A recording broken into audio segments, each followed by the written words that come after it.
Hello, Tonya. Can you hear me okay? Yep. Okay. I have a favor to ask of you. Do you mind running attendance tonight? Not at all. I thought I was going to be doing it. Okay.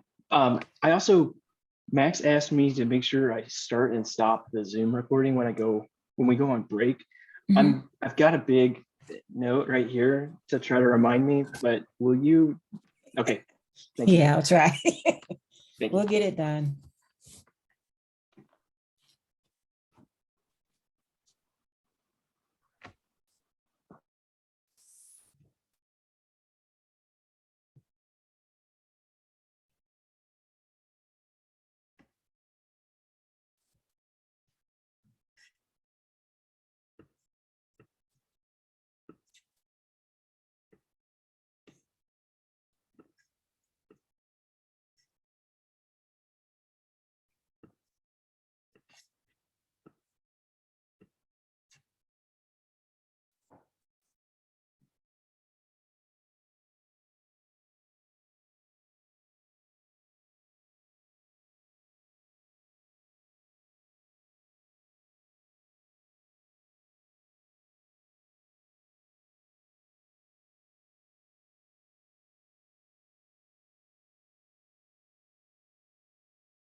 Hey, everybody. We're just gonna take probably 5 more minutes.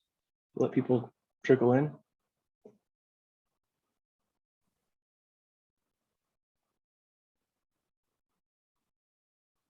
My green screen for some reason is capturing my soda, even though it's gold.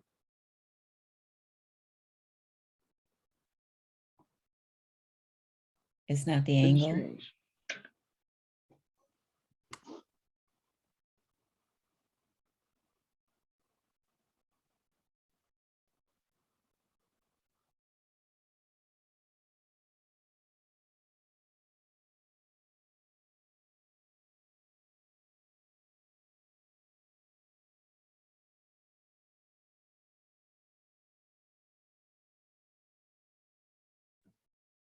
Hello, everyone. Hi, Wayne. Hello. Hey. Right.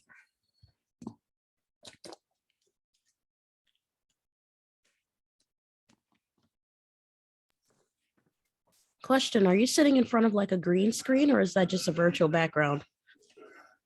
No, I busted the actual green screen up for this. Oh, that's cool. Ah, okay.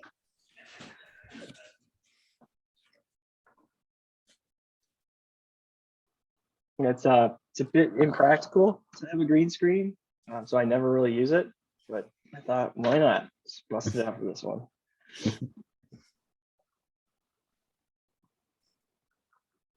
Nice. Makes you look like you're in the safaris.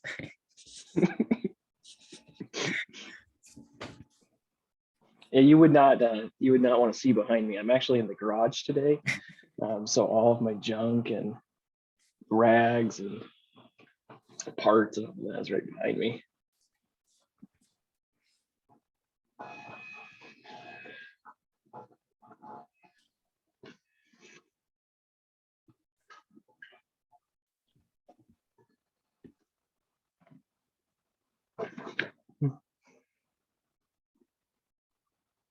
couple more minutes and we'll get started. I'm going to throw a couple links in the Zoom chat. So here's a copy of the slides that we're going to be going over tonight. And then I know Max has been doing an outline. So here is an outline for what we're going to cover tonight.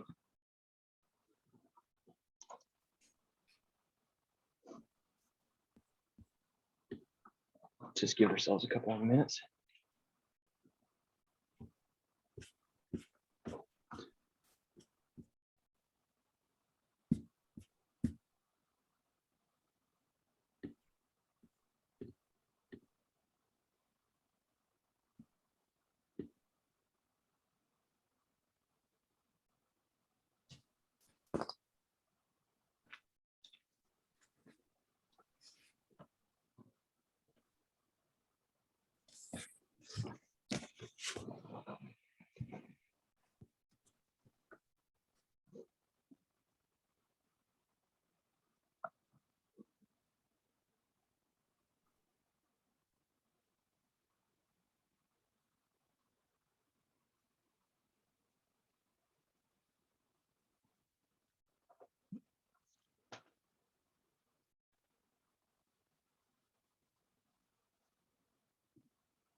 All right, let's go ahead and get started. So I just want to start off by saying, first and foremost, congratulations to all of you. I believe it's been a month-ish, a little over a month since I first saw you at the kickoff. So congratulations for making this far. I know you've been doing a whole lot with HTML and CSS, so I just want to congratulate you on all the stuff that you've learned, and I'm sure all the homework that you've done with Max thus far. I'm gonna go ahead and share my screen. When I share my screen, what you're gonna see is the same thing if you were to click on the link.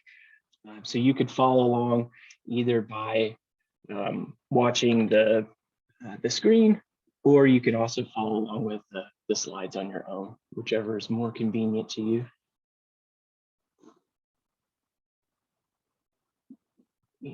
Find the right button.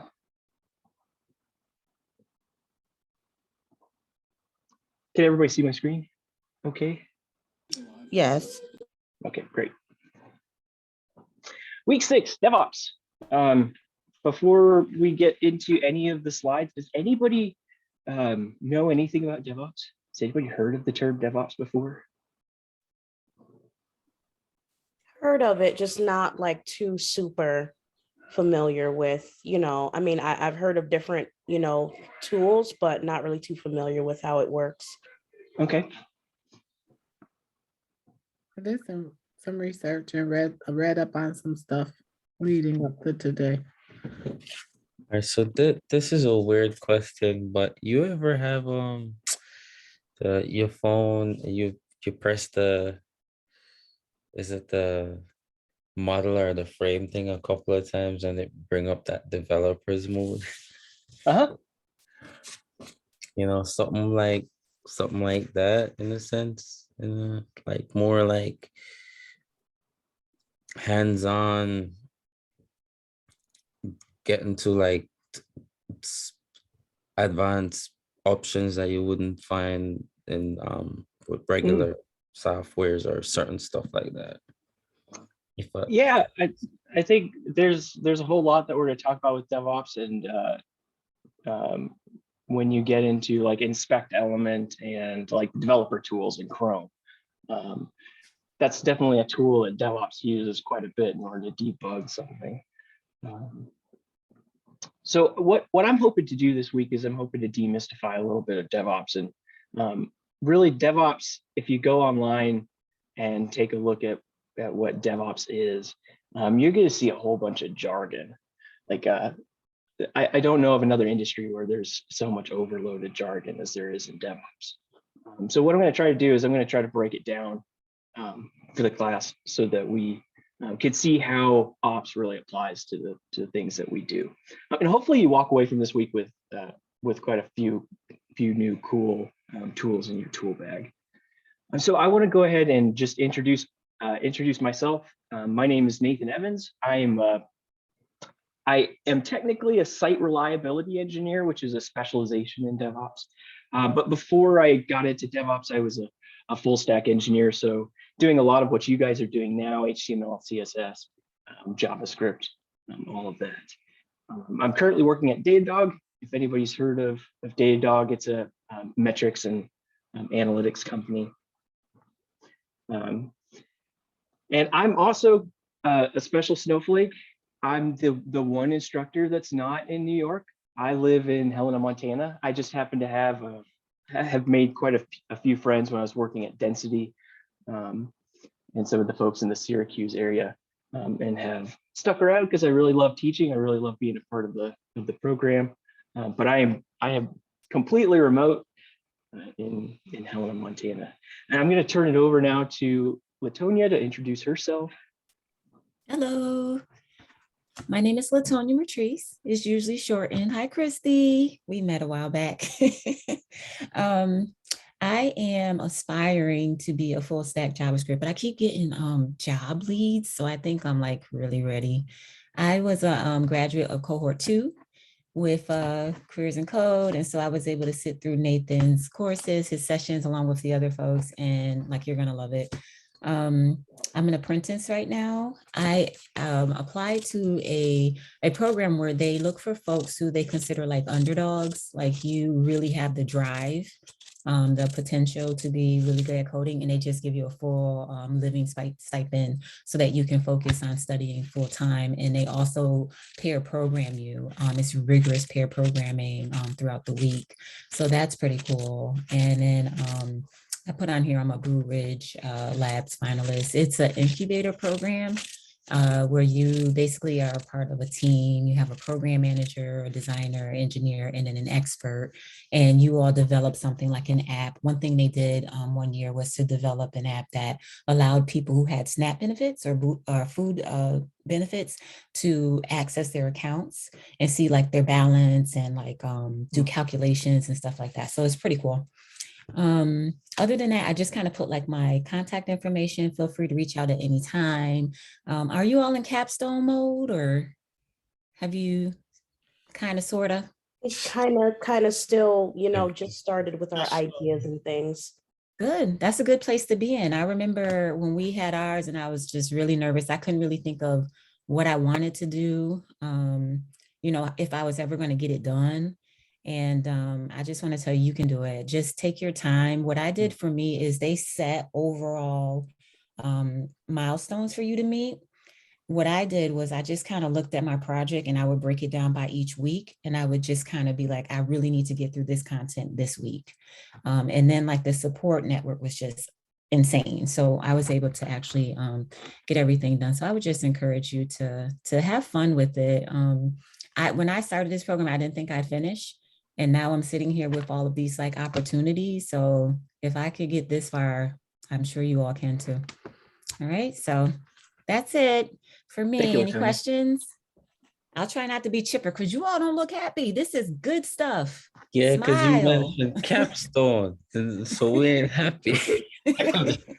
You will be. Hey, you will on the be. other side. We're at the very beginning. I was literally where you are yesterday. So you're fine. Okay, great. So before we jump into diving into DevOps, I want to keep the tradition that Max has been holding on to. I want to keep the tradition of doing a stand-up and having everybody go around and talk about what they worked on last week. correct me if I'm wrong, because Max did say that you guys were doing a stand-up and kind of gave me a brief idea of the format, but have you guys been going around and talking about what you worked on last week? We haven't, but we can. But I'm all for it. Okay, can we do that real quick? And if anybody has any questions, feel free to throw those out as well. So let's go with the order that's in Zoom chat. So alphabetically, I believe. I'll pull that up. I think in the past, people just kind of shared what they wanted. So I don't know if they did it like a particular order, but that's fine. Okay.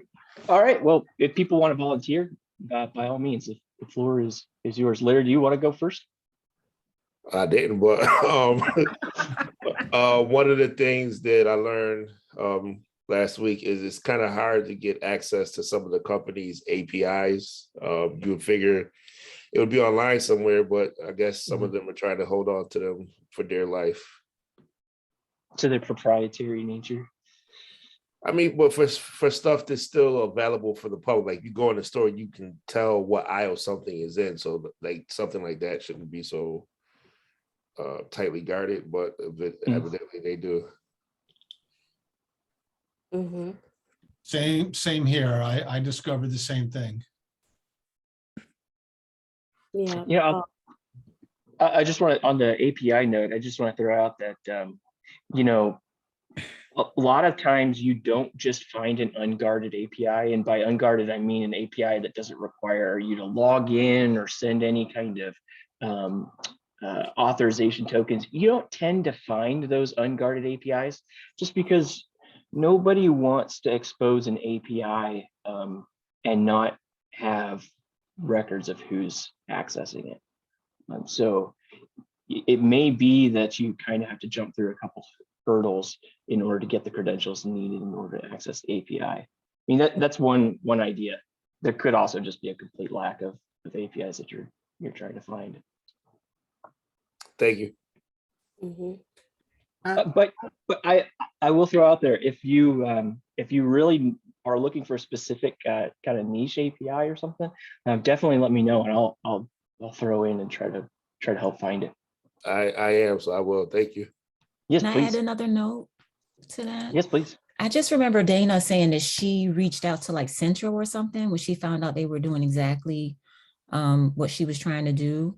And what he said, it sounds like maybe Wegmans or someone, whoever may have something. If you reach out to them, they may be willing to share some stuff that might be helpful too. So just as another thought. Thank you. Yeah, I wrote an email to the Wegmans customer support and they said they get too many requests, so they can't share information. Wow. Well, at least you tried. I mean, I wouldn't stop trying. I could PNC whoever, try somebody else, you know? Yeah, no, that was, yeah. We had a visitor who came and spoke, a guest speaker who spoke, and he was from Target. So what if you took the same idea but tried to do it? I know he said that Target was on lockdown, but being that he's there, maybe it's something that he could, provide you with that would be helpful for your project. Right, like maybe a printout or one-time printout or something. Yeah, Right. that makes sense. Good idea, Christy. Thank you. Last week, what I did was I've been trying to do free code camp, and I was doing the Flexbox activity. So that was something that I don't think we touched on. So I was kind of excited to see what I could do with the Flexbox. And I do have my project. So I like to ride my bike, and I am actually going to use the city of Syracuse information and do content. I forgot what it's called.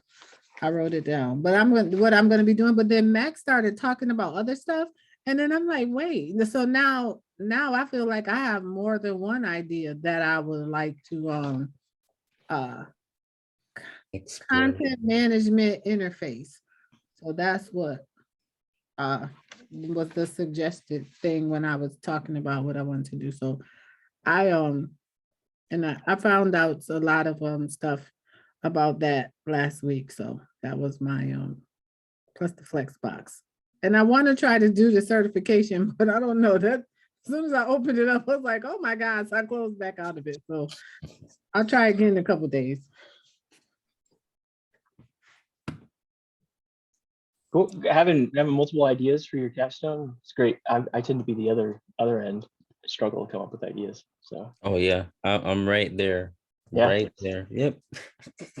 I'm like, okay, give me an idea. Just give me one. No, Max showed us something where this guy was saying, wow. What was his name yesterday? He oh, gave the Owen Wilson That was WoW funny. API.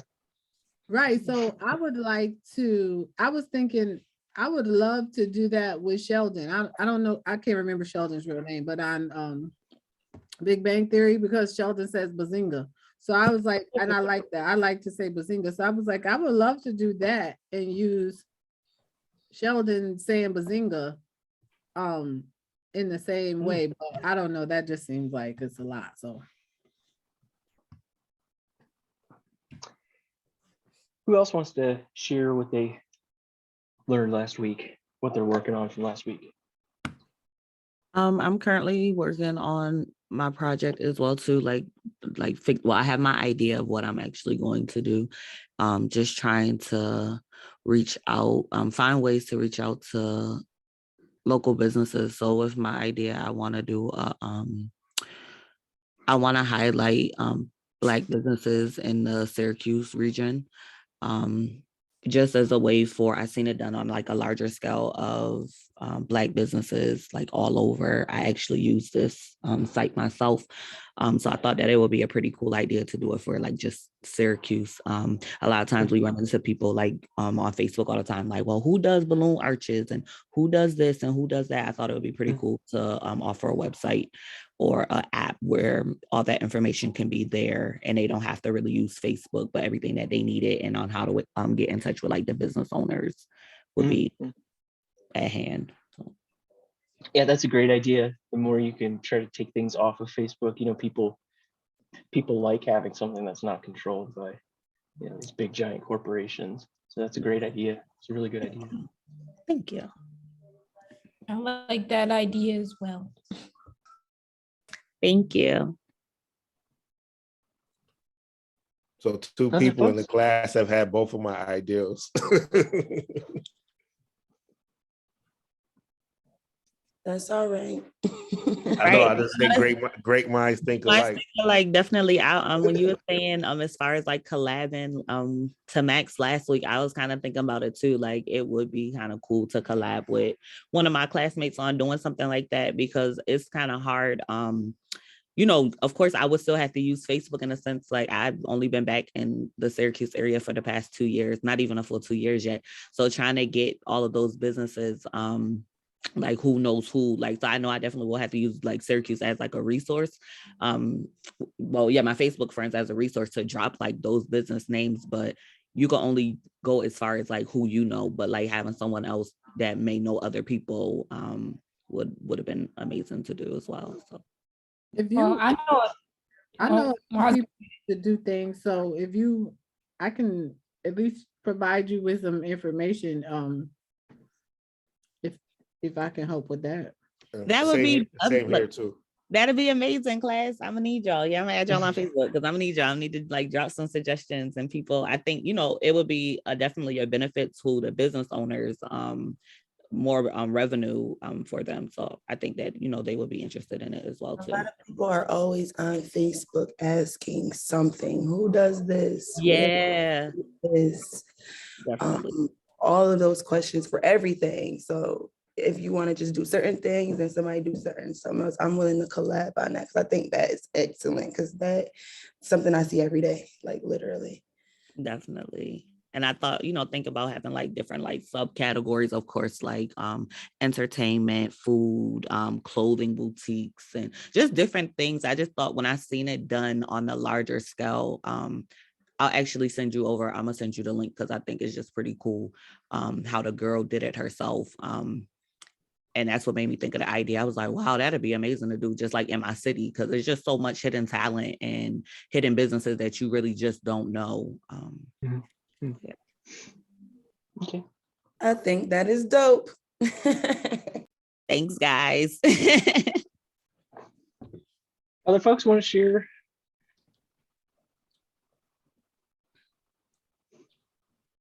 I've just been also kind of playing with ideas about my capstone, and I liked when Chrissy had spoken, I believe it was like the beginning of this week, on like visual design. So we kind of learned some, some different things about how to put some more, design onto your web page and everything. So I'm just kind of playing around with some ideas about what I want my capstone to be. And I'm kind of like stuck because I think it's because I'm thinking of it as like a whole, as like a finished product, instead of like kind of breaking down, what needs to be done so that I can kind of know where to start, because I don't really know where to start. Well, hopefully this boot camp gives you the tools to get started, feel like you're equipped to take it on. Are you comfortable sharing what your idea is?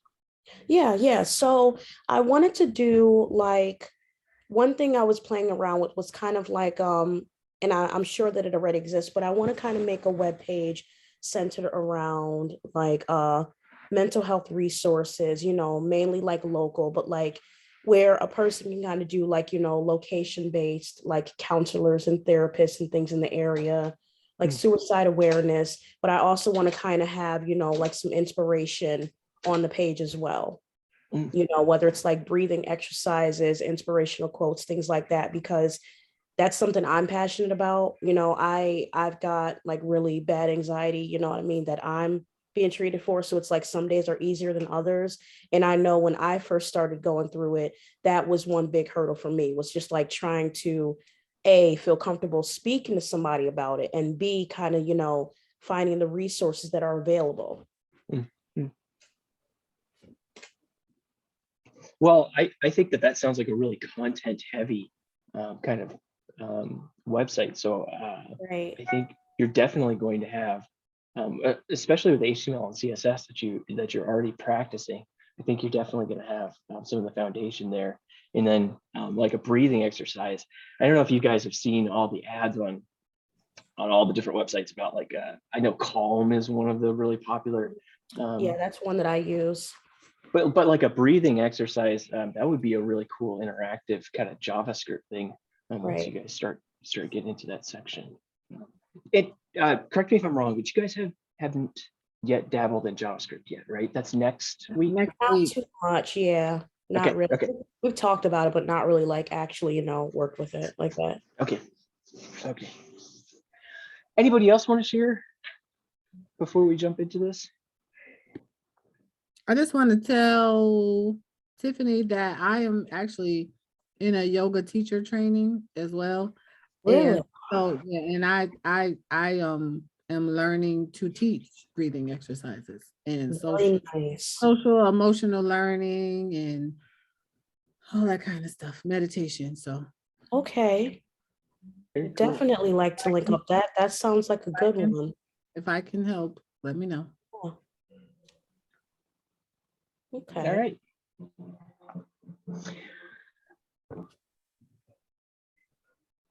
Well, All right. nobody else wants. We're ready for DevOps. We're ready for DevOps. All right. If nobody else wants to share, let's go ahead and jump right into it.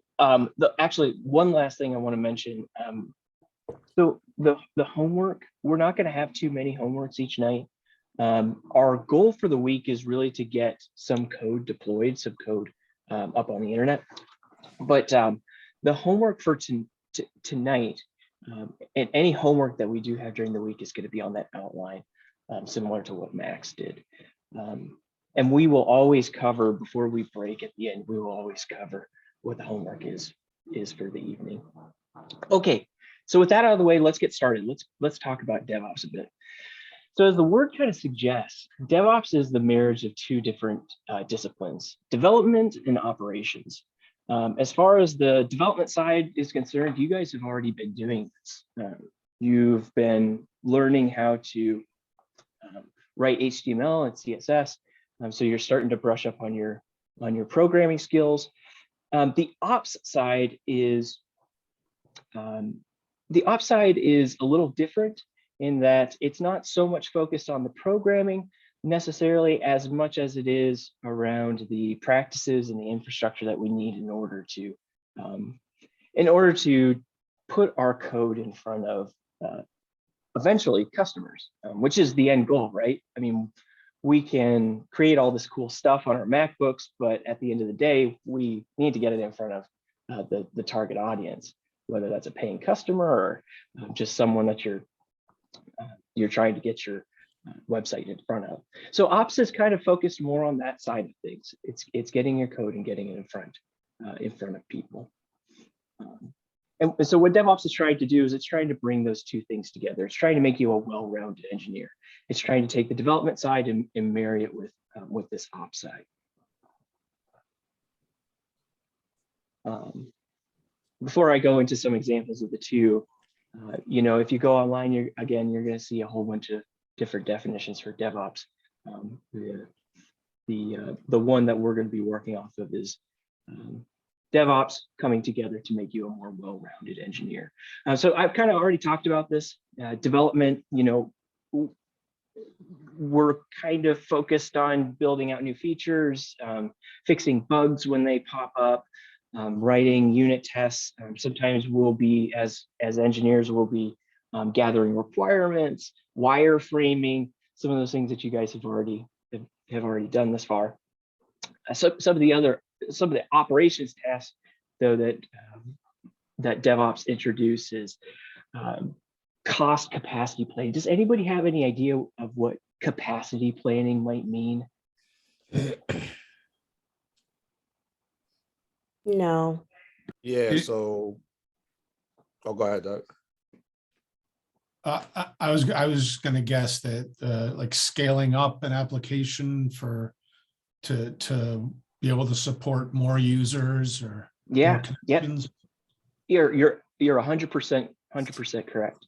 So typically in development, you're not going to think so much about capacity planning, but I'll give you an example of capacity planning. I used to work at a company called SoFi. I worked there for close to 3 years. But social finance, if anybody's heard of that, SoFi, I think they own a stadium now. They're kind of all over. You might have seen an ad or two for them, but I used to work on their DevOps team. And so what we would do for capacity planning before any of the big commercials for SoFi would launch, we would go and we would scale our servers. So making sure that we had enough infrastructure, we had enough available computers in order to handle the volume of people that were coming to visit our app, the volume of people coming to look at our website. So operations is kind of playing outside the realm of DevOps. It's thinking about some of these extra things that sit outside of the realm of development. Network security is kind of something else that kind of falls into the operations realm, although we're not going to really talk a whole lot about that this week. But making sure that folks aren't breaking into your network, understanding what openings you present to the internet is really important. Making sure that you have your network hardened, because if you're doing anything sensitive, you need to be able to prove that your network is secure. But something that we definitely are going to talk about this week, and is the primary goal of this whole week, is Ops is heavily interested in deploying code to servers. So getting what's on our MacBooks out in front of customers. So I want to entice you. I want to explain or try to justify why you should care about DevOps.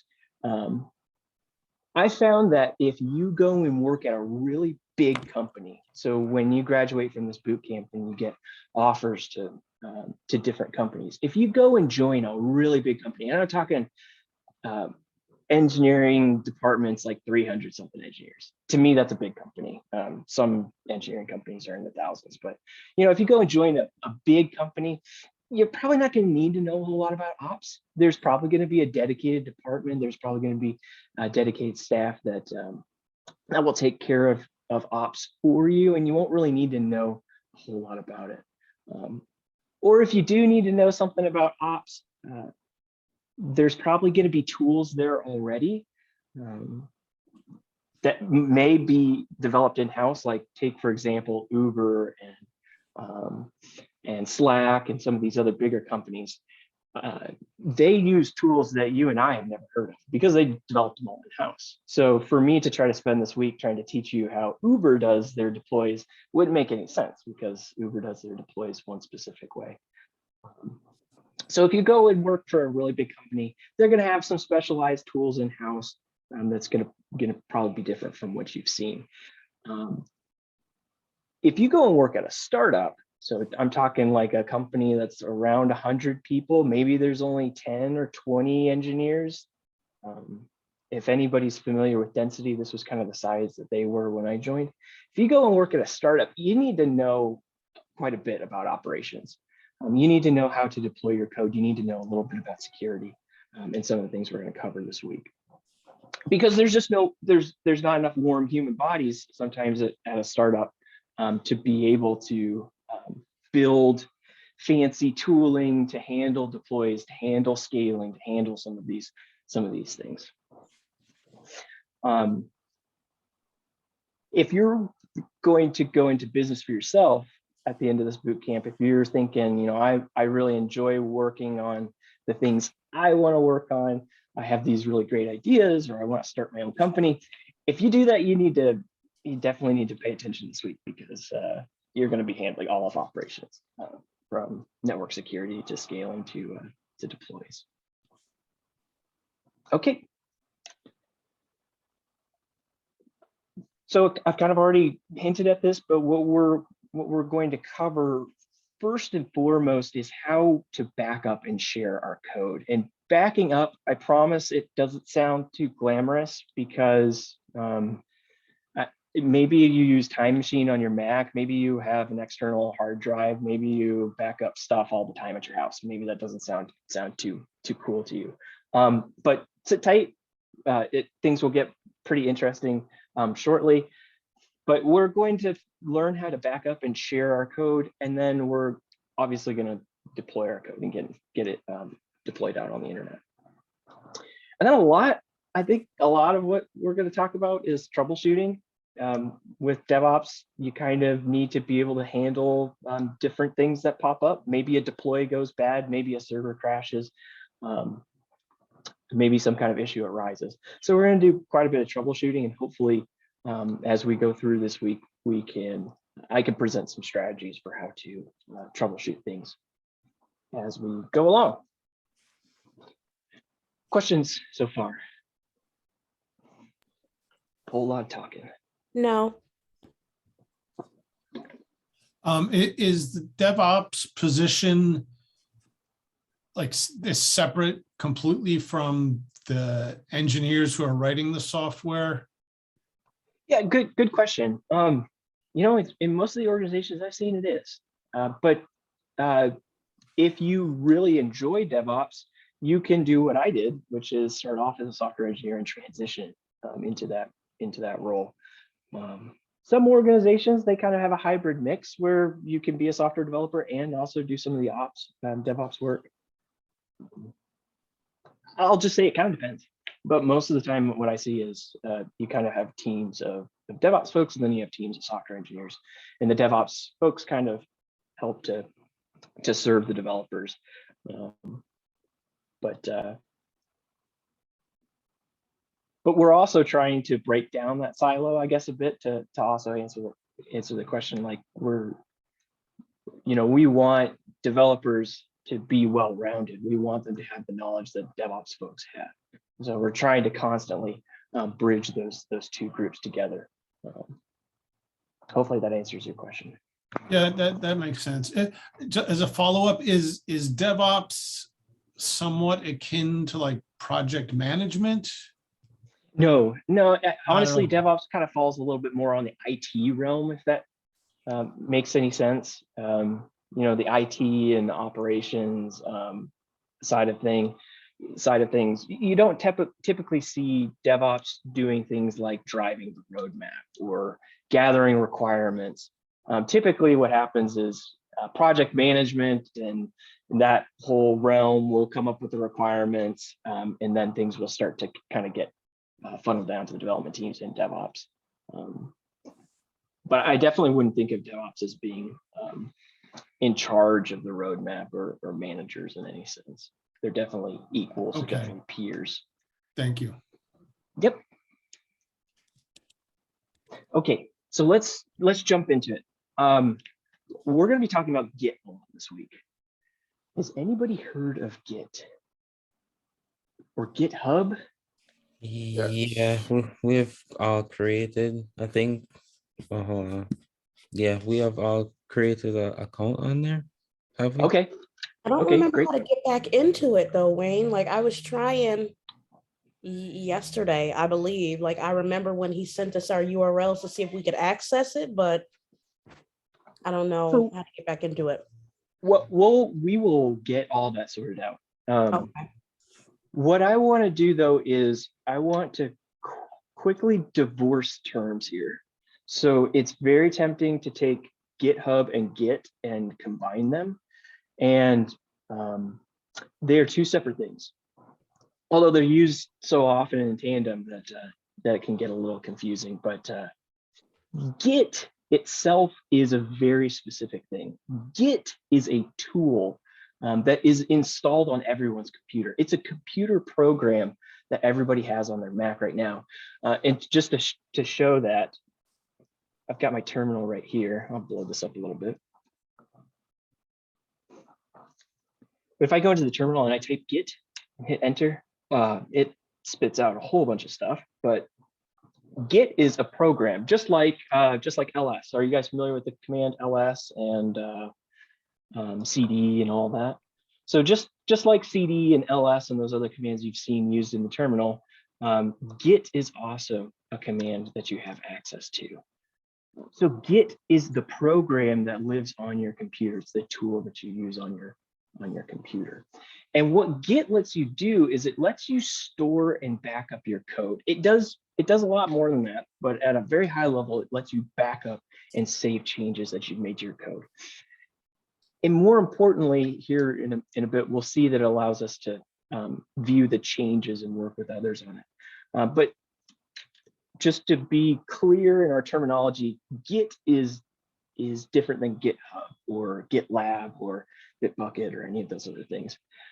Git is the tool, the open source tool that comes on your computer. I would really appreciate it if everyone opened up a terminal and typed in Git.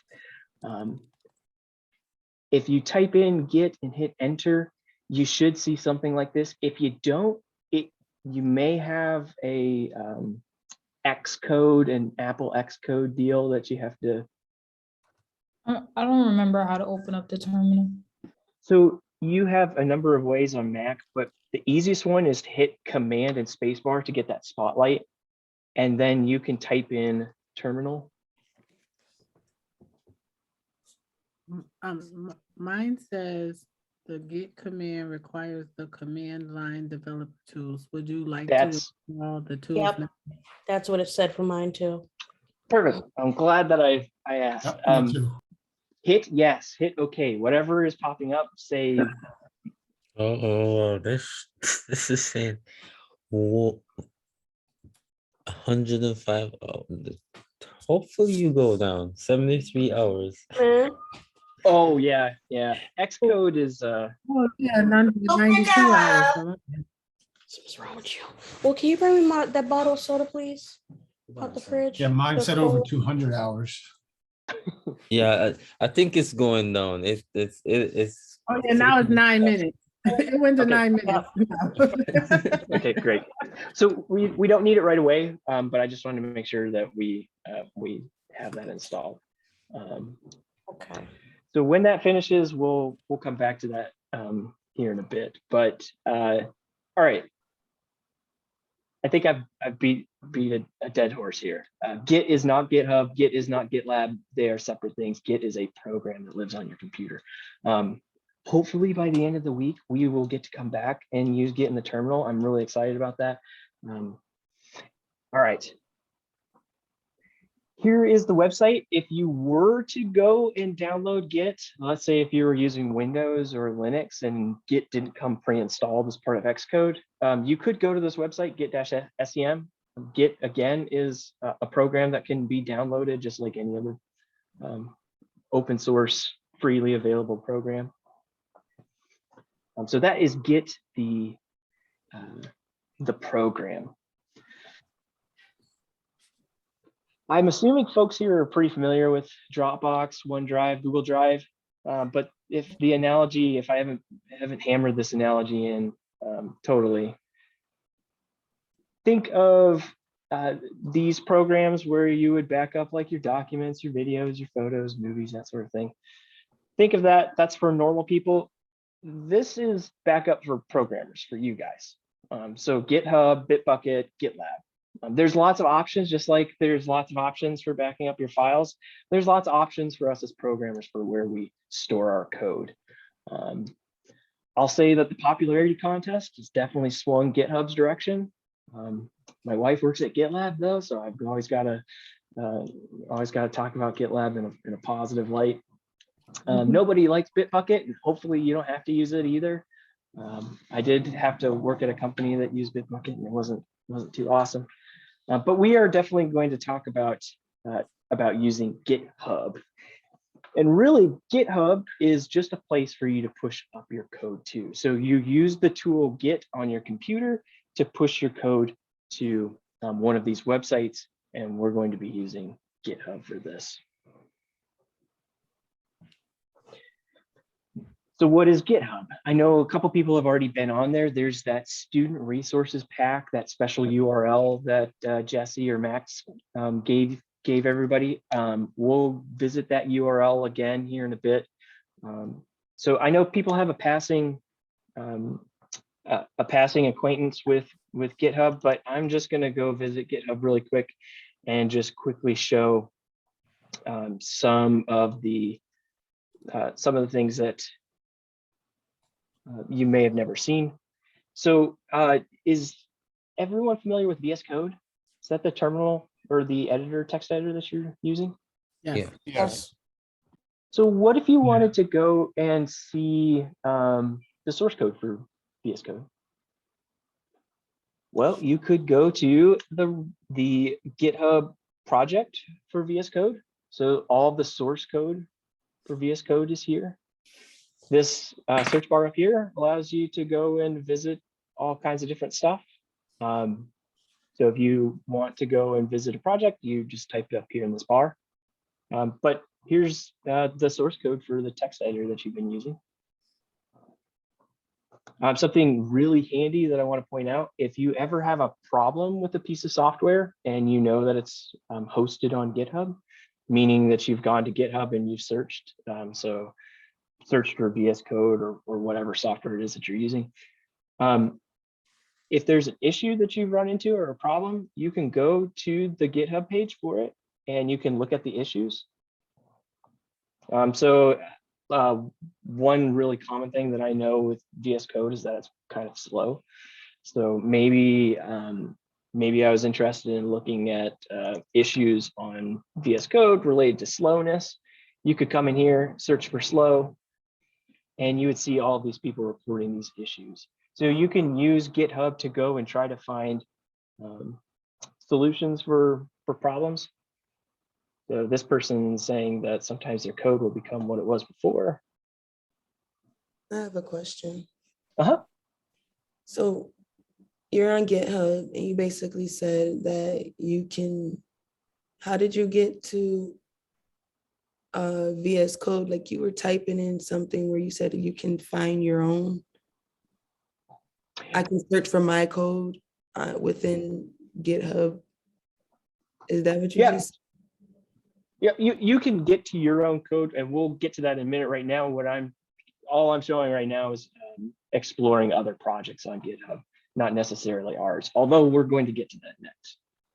No, I know that's not what you're doing now, but you mentioned it prior to you doing this right here.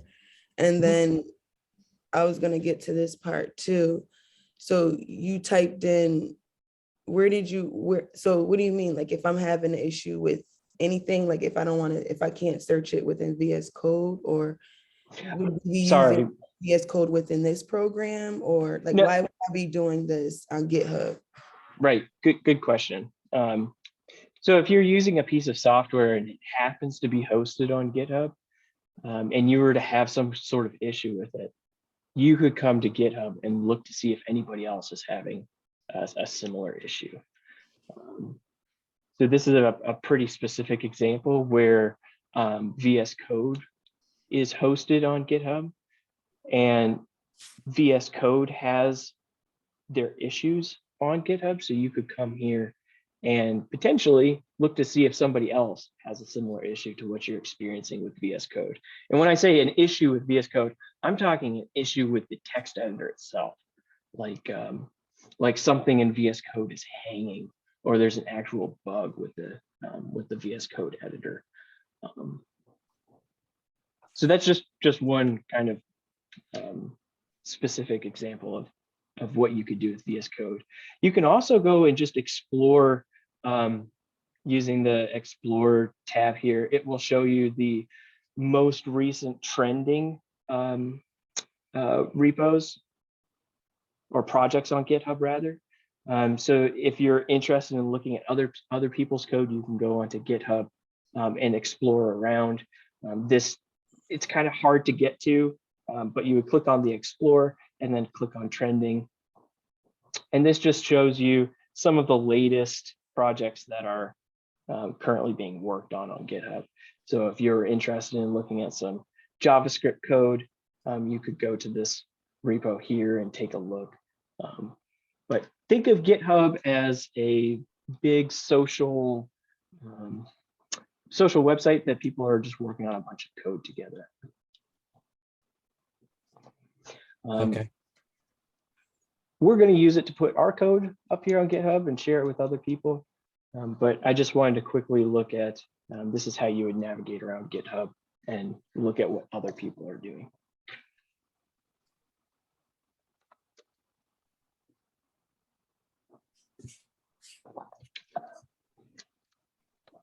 And it's not just code. Go ahead.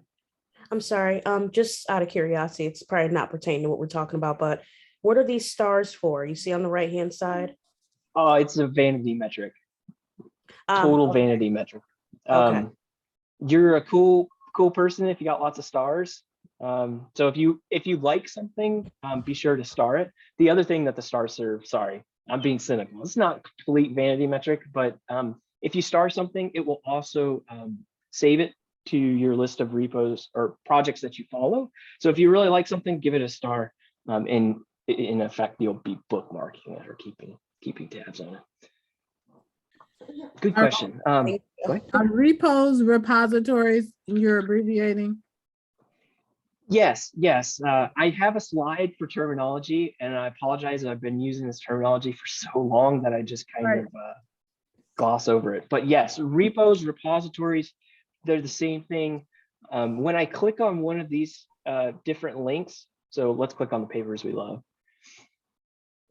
This page right here, this is the front of a repository. This is the front of a project, but we call them repos, repositories, projects, any of those terms will work. Okay. And I will have to make sure, because people define LOL as multiple things. So we have to make sure that we know the lingo. Absolutely. And I will make sure to, we're going to get to that terminology here in a little bit, but absolutely, repo, repository, that's what this represents. Something random though, I want to point out, this repo papers we love, I've been to before, but this is actually a really interesting repo. If anybody wants to check it out, it has a bunch of computer science papers, if anybody ever wants to check this out. So if there's any topics in computer science that you're interested, this is just a big project that people contribute papers that they find interesting. Usually white papers, so kind of academic papers, but if you're ever bored, come check it out. People work on all kinds of crazy stuff, and you might find something that you're interested in learning more about or contributing to. Okay, so that's just a quick demo of exploring the GitHub website. Let's jump into actually getting on GitHub. So I know some people have said that they have a GitHub account. Some people don't. So we're going to take a minute now for folks to get into their GitHub. And then, go ahead. I was gonna say to the class, if you go to Finder, if you set it up, it's in Finder. I don't know if Wait, that's. it would be in Finder? Yeah, that's where mine was actually on my bottom, what is that called, the row on the bottom? What would I click on? Do you know? I think it would just say GitHub in the Finder. You'd also just go to github.com. Oh, I have a question. Go ahead. So we had a generated link and I was having trouble with it. I had got two generated links for me because the first one wasn't working. I think I just don't know how to set it up really. So I ended up, when I clicked the link, it brought me to like the education thing. So I would sign in and then it would just be on my email, but I wouldn't have any of the packages. So I have a GitHub, but I don't think I have the student developer pack, but I'm not sure. I feel like I can move on and do the stuff that we're going to be doing, but I would have to either figure it out, or I'm not really sure like what it's doing. So I checked with Max. The links aren't locked to a GitHub account. So the link should work with whatever GitHub account you're signed into. Okay. And we don't really need anything out of the GitHub, that student resource pack. We shouldn't need anything out of it this week. But by the end of the week, if you still haven't been able to get access to that resource pack, because it has a bunch of cool stuff in it, if you haven't been able to get access to it, let's at least plan on doing it for office hours. I think what I'm like trying to say is that like I think I had needed proof that I was a student. I'm not sure if anybody else went through that or if you knew a loophole to get past that part, but I wasn't able to pass that part. But I do have a GitHub. Like it allowed me to make a GitHub, but it said I had to have like school papers in order to continue. I remember I couldn't get in either, and I ended up DMing Jesse, and he had to like reset something for me to be able to get in. Yeah, no problem. I just wanted to put that out there. After you mentioned that yesterday, and Max sent the link over again, it went right through. Okay. So maybe he should just resend it to you. Okay. I'll look into it. Thank you. Yeah. I want to correct something that I said earlier. Is not Finder, is Launchpad. Sorry.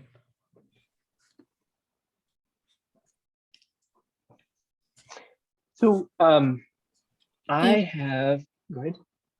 You're probably already gonna say this, but I was looking over like your PowerPoint and I was looking at the Git, but I wasn't sure which one we were supposed to download for Mac or if it was already on there. I'm not sure. Yeah, so we're going to talk about 3 different ways to use Git this week. The first way, we're not going to need a program at all. The second way, we're going to need a program, and then the third one is the terminal. So before we get too far, though, let me paste a link in chat. Okay, I was able to get into mine. I just had to reset the password. What I'd like everybody to do is I'd like you to open up that link, come in, put your name, your GitHub username, and then ignore the third column for now. We'll get to that here in a second. But I just want to make sure that everybody can get into their GitHub account, log in, because we're going to need that for the next steps.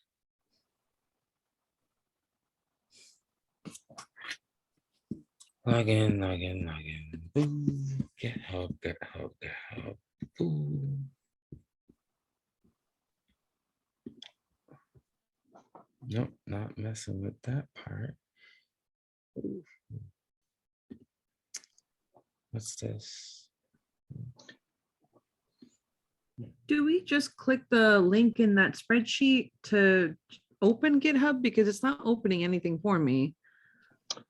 Click that link to get to the spreadsheet to put your GitHub username into. Oh, I'm still trying to create the account. So I'm on like the original spreadsheet. Oh, okay. Yeah, take as much time as you need to create your account. Yeah, we're trying to sign up for github.com right now. Yeah, but on the spreadsheet that has all the names, do we just click the link that's next to our name? Because when I click that link, it doesn't do anything. It just opens up a blank page. Oh, you don't, let me share my screen. Don't click on these links here. In fact, let me delete this column for now, just so we don't confuse anybody. I think she's talking about a different form. There was a form where they gave us access to like the GitHub student pack. Yeah. And she's Ignore talking about that form. those links. All right. Right now, what we're doing is we're going to github.com, and then I'll sign out. So it's okay. If you've never created an account, you would click on the sign up link here. And then it does this whole cutesy thing, enter your email.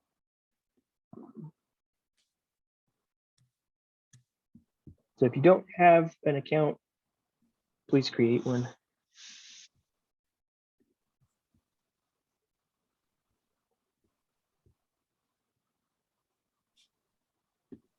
I don't think we're using the student package, just create a regular account.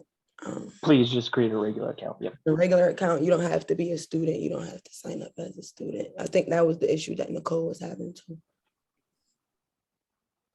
Yeah, but I just ended up making a regular Git because I was like, eventually we ain't gonna be students or we're gonna have a regular Git anyway. Right.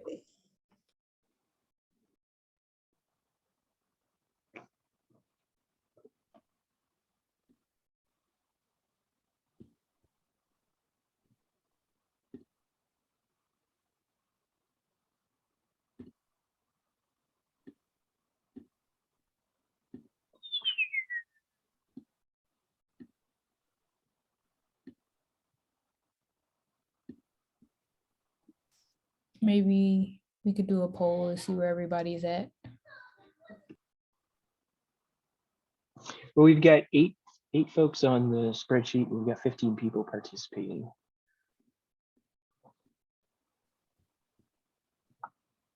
Or sorry, 7 people on the sheet. I know there's a whole lot of cute animations that you have to get through when you're signing up for a GitHub account. So that takes a little bit of time. Christy, are you talking? It looks like you are, but you're muted. Oh, sorry. So on my GitHub, when I set mine up using my Google account. So when I went and clicked on and just did github.com, it came up with all my stuff. So is that okay? Cool. Yeah, Okay. yeah, you're all good. Okay.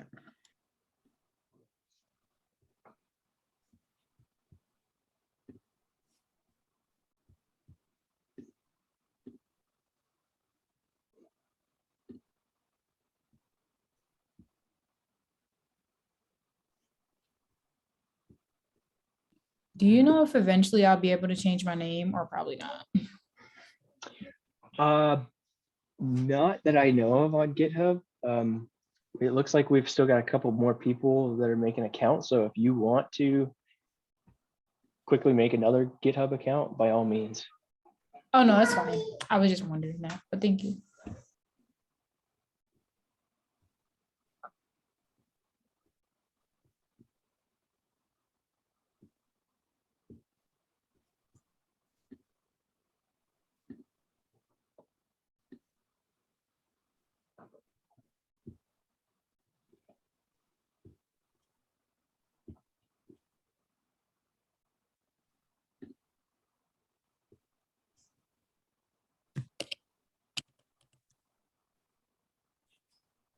Okay, I think we are down to Danielle, Zach, and Santina. How are you guys doing? My internet is just moving really slow, so I'm just trying to pull up the Google Docs right now. Okay. I'm working on it. Thank you. Okay. Yep. Let me know if you have any problems. Otherwise, I think we're gonna go here in a little bit.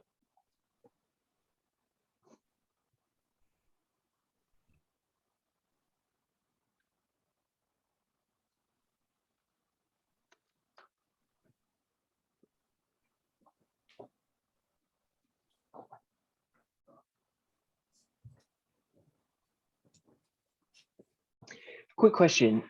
So I know folks are starting on their capstones. Do you guys have portfolio code? HTML and CSS? Okay. Yes. Yes. We started it, we didn't. Okay. So we're going to upload the portfolio code, knowing that we probably don't have much capstone code yet, which is totally fine.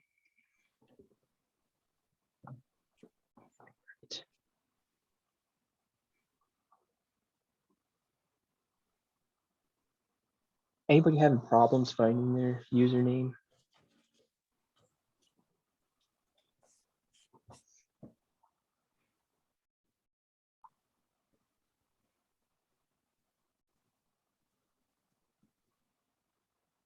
Actually, I have a mine says Shantina Perez, and then it also says Shantina Perez too. I can't tell if that's just the name of a folder that I named. Can I share it real quick? Is that okay? Yes, please. Okay. You see how it has Shantina Perez? I don't know if that's the name of a folder. Oh or- wow, so this is the GitHub desktop program. Oh, so I'm doing something wrong. So open up GitHub, the website. If you open up your browser. Open up my browser. Okay, and then go to github.com. Making mistakes since last year. No, you're all good. Yep, click on that. I know you've got to have some kind of GitHub account if you've got the GitHub desktop, more than likely. Yes, there you go. Okay, click on the top right where your profile is. This is how we'll find your username. Right here? Right, yep. Click on that. Signed in at Shantina Perez. That's Okay. your username. Okay, cool. So what was I doing before? What was that?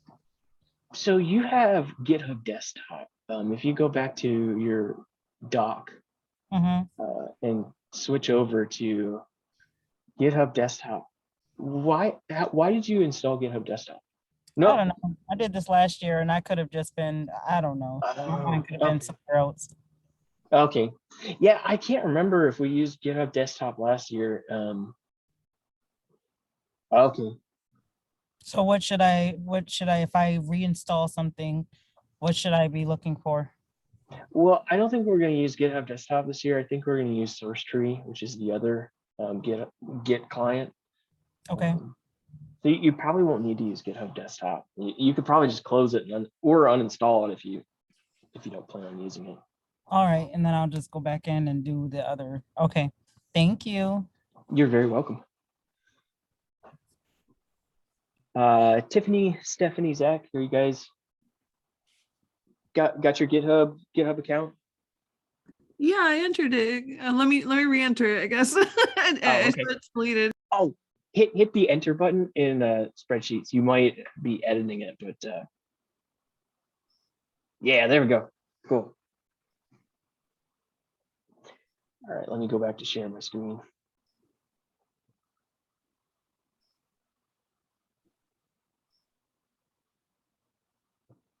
All right.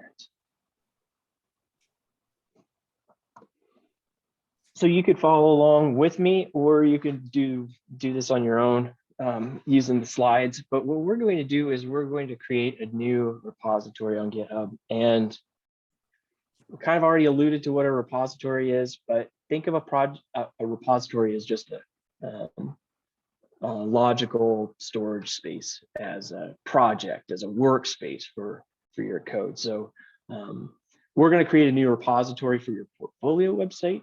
Later on, we'll create another repository for your capstone project. But for right now, what we're going to go and do is go into GitHub, and in the top right, we're going to click the plus sign. So up here, right next to our profile. And I mean, you can do this on any page. You don't need to be at github.com. But click on the plus sign, new repository.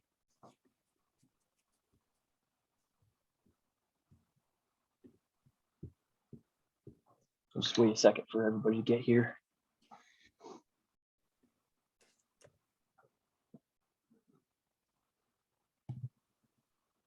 Okay. Once you're here on this, create a new repository page, and I'll paste this link in too, just to make it easy for everybody. If you weren't able to find this page, here is the link to it. So creating a new repository, the owner is going to be you. The repository name, we have to put in a very specific repository name. You can call your repo whatever you want, but I'd love for people to do, I'd love for people to follow this format for their portfolio website. The format is username.github.io. So I'm going to take that and I'm going to go back to here. I'm going to paste that in and replace the username part with my GitHub username. So it's my username.github.io.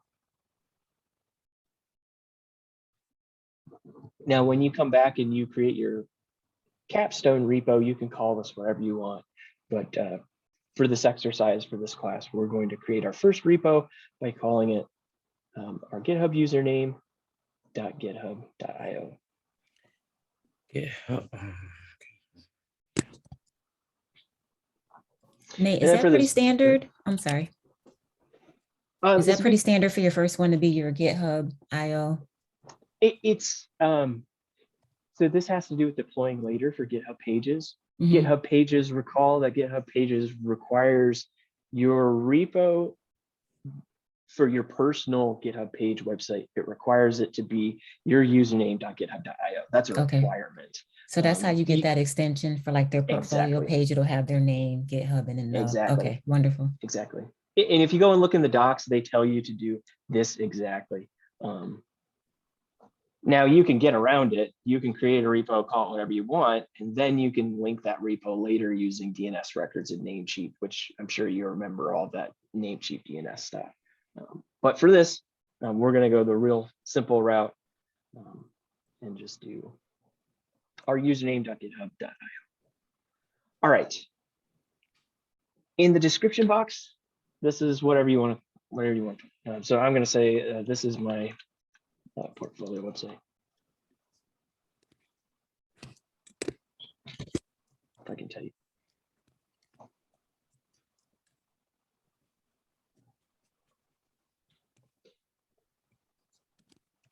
And they can change that later, right? If they put something in and want to change it later, they can change it. Good point. Yep, you can change the description at any time. You could also change the repository name later if you want. In fact, now that I think about it, Latonia, everything on this page, I guess you could change if you wanted later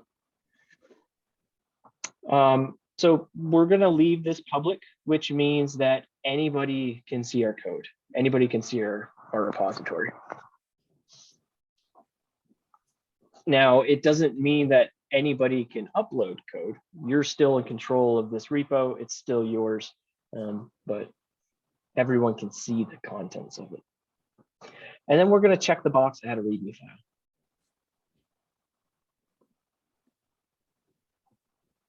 And I think that covers all of the steps in the slides.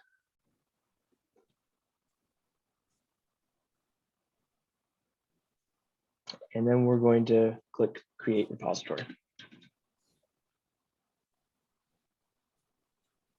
Once you're here, go ahead and grab this link. So your new repository, grab that, come back to the spreadsheet. And then here's your third column, go ahead and paste in the link to your new repo. How do I fix it if I didn't click the README file thing? Honestly, the easiest way to do it, and I'll do it with you. The easiest way to do it, are you sitting on this page here looking at your repo?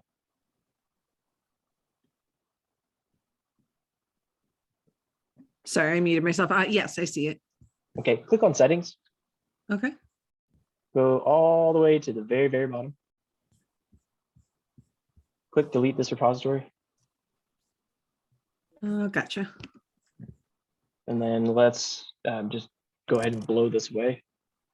This is anybody else. If you accidentally screwed something up, feel free to follow the same steps. But Okay, it's deleted. cool, let's blow it away. We'll do this again up in the top right, new repository. Okay. Thank you. You're very welcome.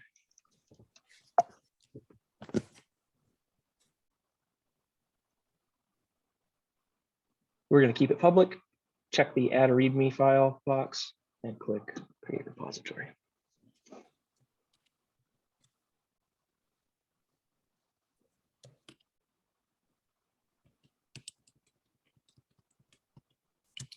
And Nate, anybody tell me to shut up if I'm asking too many questions, but Go ahead. what would be like, why is it beneficial to go ahead and make the README now as opposed to later?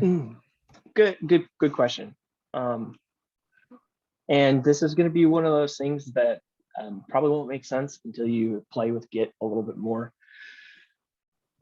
But if you create an empty repo and you don't add a file to it, you have to do some specific instructions. Let me show you what that looks like. If we were to create a repository, and let's call this temporary. How do I go back and add the README file? Oh, okay, so you're in the same spot. Yeah. No worries. So let me go back to my here we go. So are you sitting at this page right here, your repo page? No, I'm in settings, but oh great, yeah, go down to the very bottom of settings, yeah. click the delete this repository, Yeah. paste in, blow it away, and then just recreate it and make sure that you check that box. Okay, I got you. But back to Latonia's question, if we create a repo, and nobody should be doing this, I'm just doing this as an example. But if we create one and we don't add a README file, so we're creating the repo, but we're not including a README file, what we're going to get is a page that shows us how to do some interesting stuff, which is a little bit complicated. So if you recall, we talked about Git, the command line tool, the deal that we were in the terminal typing in Git and people are installing it using Xcode. If you didn't add a README file, you would need to go in and initialize the repo and add one.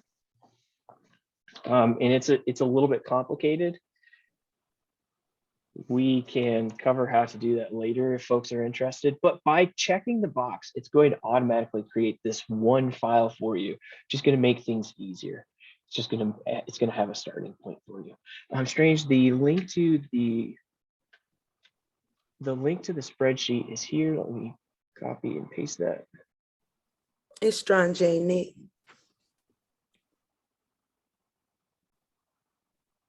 There we go. Thank you.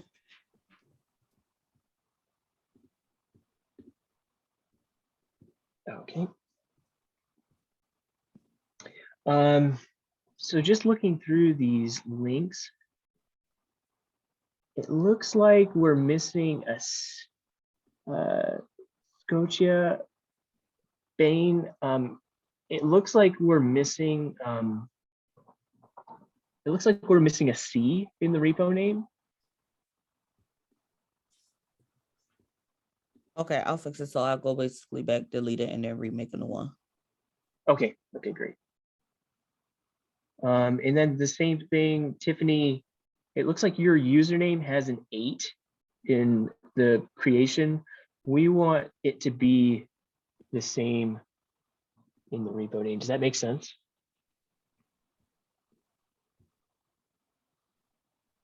Do you see what I'm saying?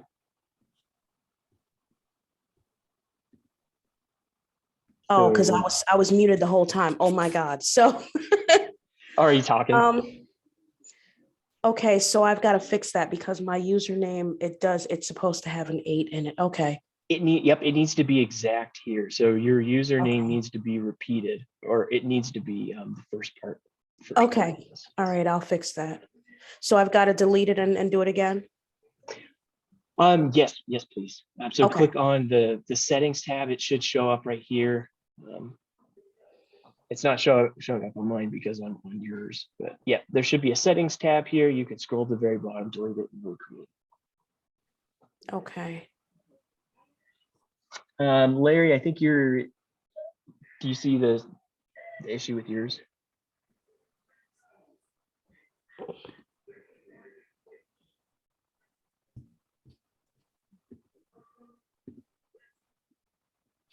The at Nicole, symbol? yours looks good. No, Larry, your repo here, let's go click on it. So it should be lgoodman320.github.io. Oh, okay.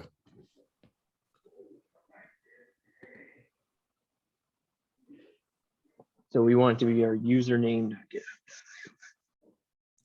I'm sorry, Nate. How did you say to get to the part where you delete it? To get to the delete, so you're looking at your repo, you're on this page, Right. right? Click on settings. Where's the settings at? Oh my God. Hold on. Going back. It's on the top. It's a tab right up here. Oh, okay. Okay. Got it. Scroll to the very bottom, the danger zone.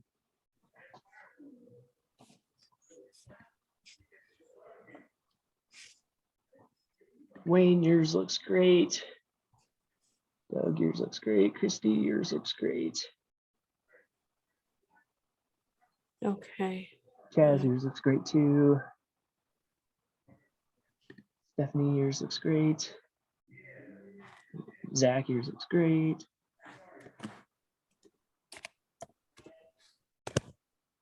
Raj, yours looks great. Okay. Excuse me, this is Danielle. Where is this GitHub portfolio link spreadsheet? It is in the chat. Okay, thank you.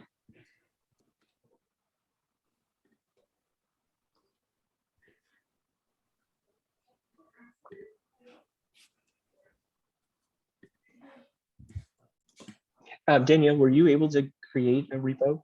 Do you have a GitHub account, create a repo? Yes, I do. Okay. I already had a GitHub account, so Excellent. adding that. Excellent. Looking at mine, what did I do wrong for the link to come out like that? Did I choose the wrong link? Ready. Let's see. Shanty. Oh, you put a dash instead of a dot. So didn't- let's click on here. See right here where you have a dash here? So I didn't write in a dash though. Oh, maybe it must have Okay. been a typo or something. Okay. All right, let me try it again. Sorry about that. No worries. And yeah, sorry folks. This is pretty tedious, creating these repos. I'm sorry, don't kill me. It's only supposed to say my username.github.io, correct? Correct. Yep. Larry, were you able to get your repo recreated?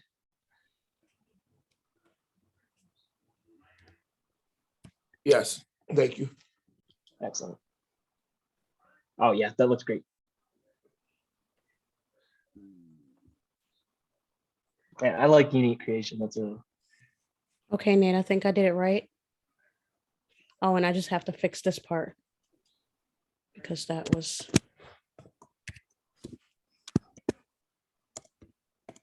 I don't know. It's a name I came up with a long time ago. yeah. You gotta have numbers. I'm the same way. All right. So now that we have, if anybody has any questions or is having any problems, let me know. Otherwise, we're going to move on to uploading some code.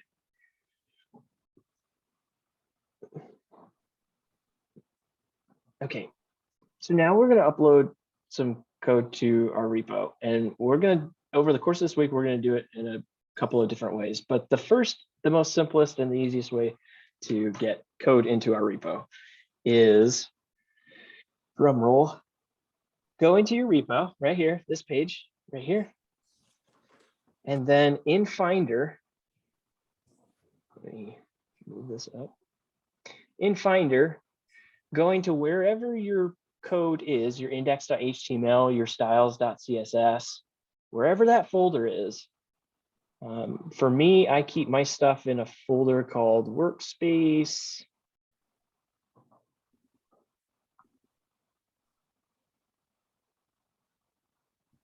So here's my code. I have an index.html in this folder that I'm going to upload. But once you find the files that you want to upload, and you've got them here in Finder, just take them, drop them onto the page. The page will change. It'll do this whole dialogue to upload some stuff. So what we're doing is we're going to our portfolio code, at least grabbing one file, your index.html. Maybe you've got some CSS, maybe you've got some other stuff in there. Just take it, Finder, and drag it over. Oh, that's onto cool. the page. Can you do that again? Sure. Yeah. Let me cancel. I apologize if this is a little confusing. I don't know where all of you have kept your files for your portfolio, so it's kind of on you to go and find where those are at. But take wherever your files are on your computer or your portfolio website. Just take No, it. not that part. How did you get to uploading the file? I know how to drag my files over, and I know where they are, but how did you get to uploading it? Sorry. Oh, to this page over here on the left. Are you talking about this page? It What am can't I- be a folder. What am I pressing to get to this page? So you're going to github.com.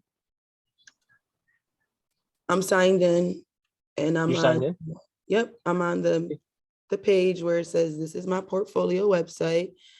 How do you get to Actually, that right there? Let me stop really quick. How about you share your screen so I know exactly where you're at? Okay.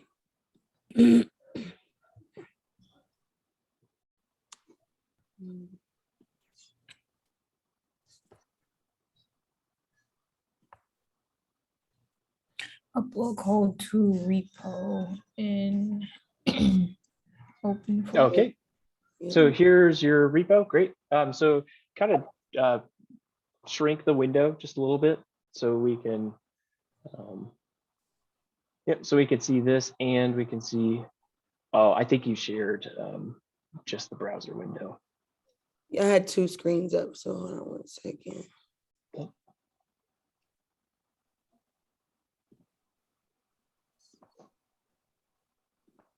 Okay. Can you see? Yep, I could see the browser window. Can you open up Finder and take us to where your portfolio code is? So I just drag it literally from Finder to this page. I don't have to click anything to open that, or where am I dragging? Okay, cool. Yeah. That's what I was wondering. That's fine.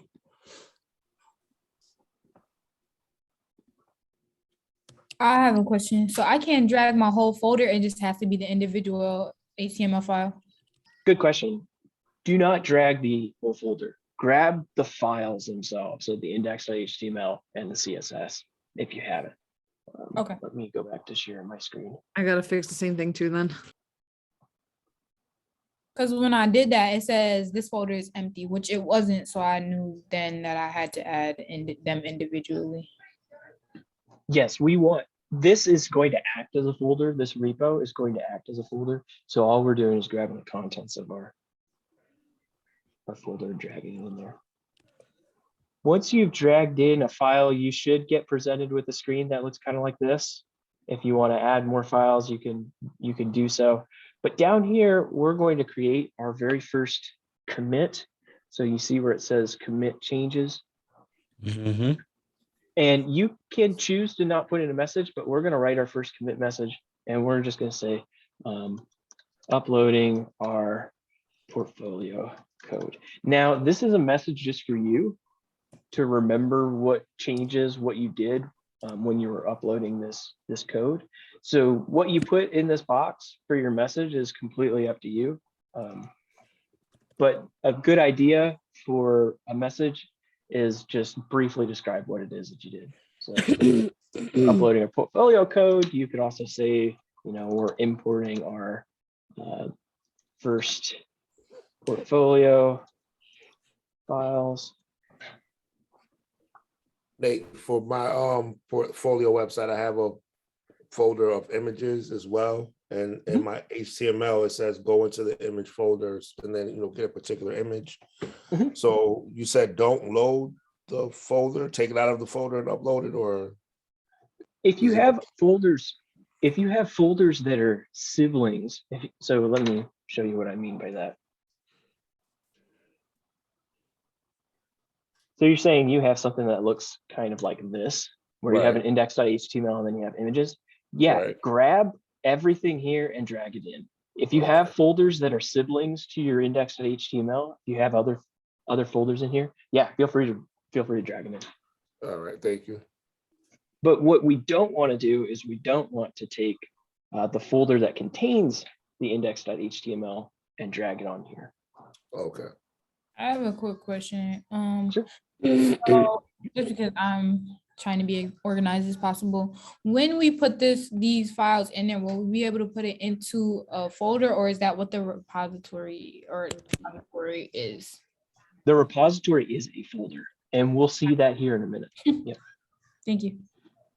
What we want to try to avoid, and LaTonya can probably attest to this from last cohort, what we want to try to avoid is lots and lots of folders, because if we create lots and lots of folders, we're going to run into problems deploying, where when we deploy, a lot of the tools we use are going to expect our files to be in a certain location, and if you nest them inside of other folders, we're going to run into problems. So after you've created those, after you dragged and dropped those files on here and you've created a message, there's another box for writing a paragraph or an essay describing even more stuff if you want to. Just don't put anything in that box, just leave it alone. All that matters is putting a message in here at the top. Leave this checked, commit directly to the main branch, leave that checked, and then click commit changes. And then you should be back at the front page and see your files uploaded.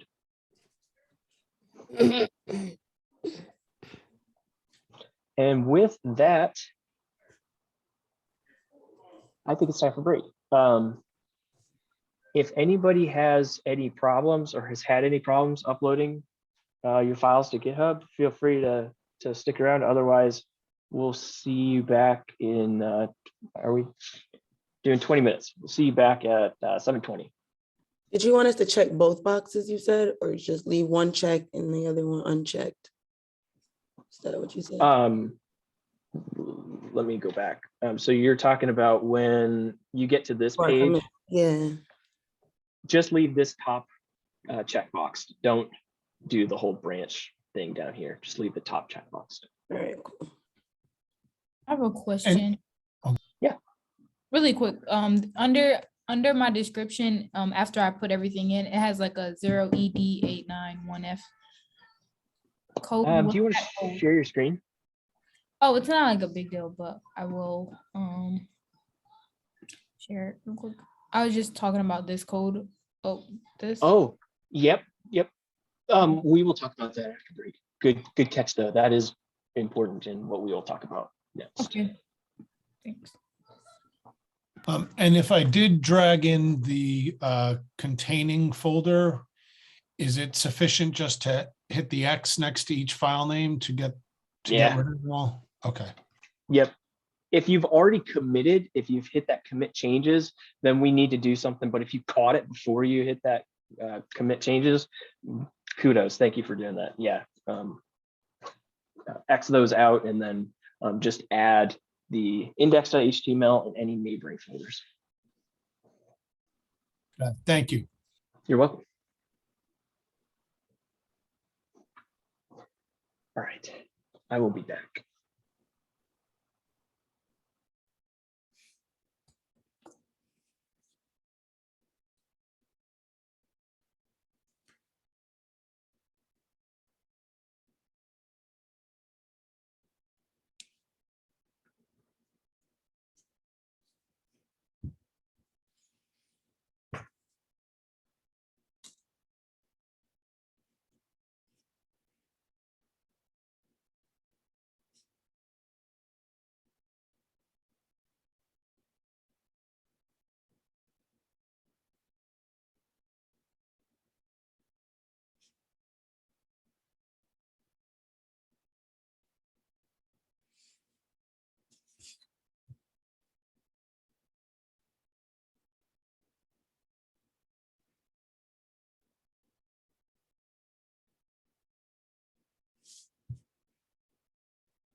Hello, Strange.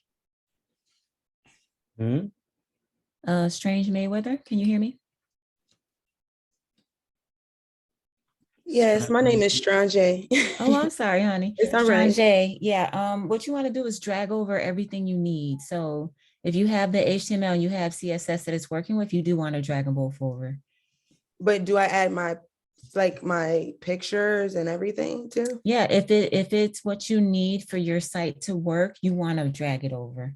Okay, so I already did commit changes. Is there a way that I can go back and add those files? Yep, that's the whole function of GitHub, is that you can just add in anything you need in there. So they didn't have to be added at the same exact time. You can just add them in now. Okay, how do I do that I can just drag them over there? Yep. Just open up your windows again. Okay. So your github.com, go to your repo, the same repo. Go back to where you have your content on your computer, your local computer. And just drag them. Okay. Yep. And then if your images are in another folder, just drag that whole folder over.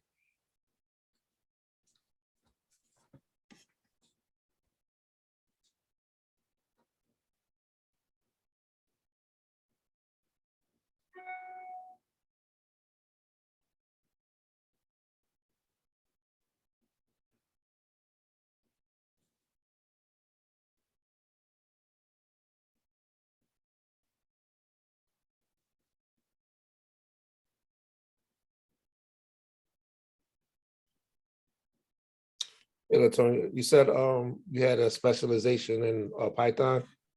Yes, that's my goal. That and design. Okay. Did you know about Python before taking the program last cohort? I did not know. I came in new. I had like very, very limited experience with coding. But going through the JavaScript first made it so much easier for me to learn Python. And Okay. once And you know HTML, CSS, you don't really have to think about them. Like you can just look stuff up, but like you're good because you need that as your foundation. But any other languages that you learn, it's going to be easier. okay. And how did you go about learning Python? Oh, hold on one second. Nathan?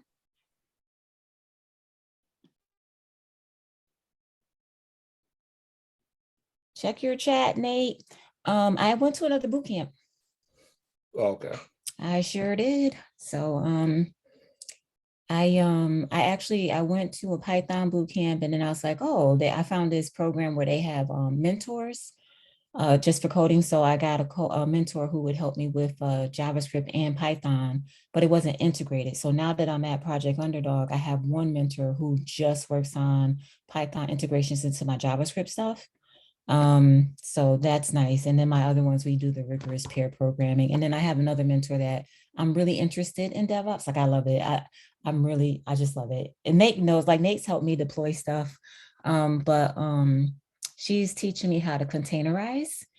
So I'm like really interested in that too, doing containerization and all that stuff. So there's just so much out there. Like I know I don't want to do cybersecurity, right? Like I know I don't really want to do like testing all the time.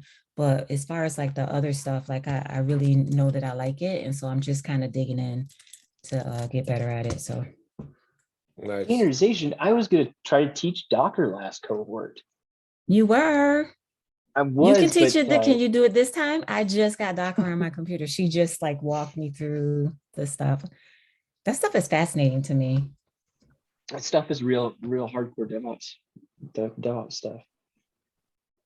But Yeah. we never used Docker. We used Heroku. Heroku supports pushing Docker containers, but you know we went with the node stuff that was built in. So Yeah, I Could've like done. Heroku. I mean that and GitHub Pages is what I've been using so far. So they work. They get it done. They both Yeah. have their quirks, you know. But I'm so glad that Max let me come in early and be a part of the GitHub Pages stuff because I wasn't, you know, when you guys got to me, I didn't know what you guys had done with GitHub Pages and like your domain names and all that. So yeah, I'm glad that I get to be in with this cohort. I get to be in early nice. Yeah. and hopefully stop anybody from making folders that are nested. It's gonna happen because we want to be organized. So we think we're doing good. And then you're like, no, like the computer needs you to like not do that. Hey, at least we had a ton of practice using the CP and MV commands. Yeah. So apparently I forgot to tell you to stop recording and I sent you a chat, but I don't think you saw it. Like as soon as you got up from your chair, I'm like, hey. Not stop recording. Okay.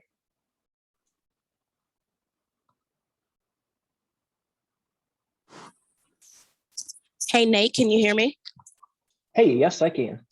Hey, so like just a heads up, I kind of had to like run out to go to the grocery store to get dinner for the kids. So I'm not actively sitting in front of my laptop right now, but I'm still on Zoom, okay? Cool. Okay. And I've got stuff on the slides. I've got some GIFs. You'll also have the recording of this, or GIFs. You'll also have the recording of this if you want to play it back. Okay. All right.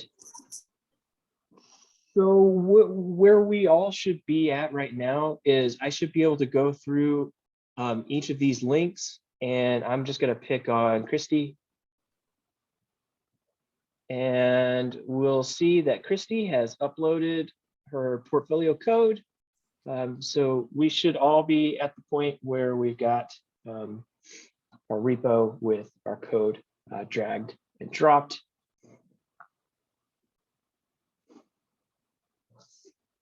If anybody is not here with us, let me know. Otherwise, we're gonna keep on going.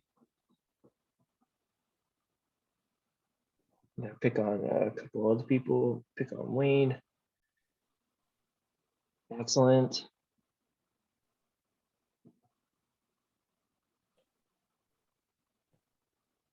Excellent. You got your images folder.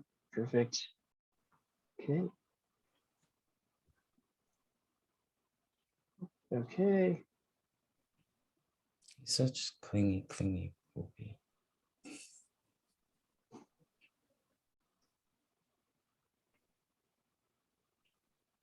Oh, cool. I like the README. Very nice. This, I just want to point this out real quick. So the readme.md, this is a file for you. So if you want to, just like Danielle, if you want to put some text up here, some freeform text, you're more than welcome to. That's what this README file is. It just lets you put stuff up here that will show up on your GitHub repo. So for other programmers that want to come and see this, you could Can I- explain. Go ahead. Can I add into that? That is another skill. So like I do what I call epic readmes. I like to put in other helpful articles. Usually do images or some kind of video. I always like outline what I did and what it does.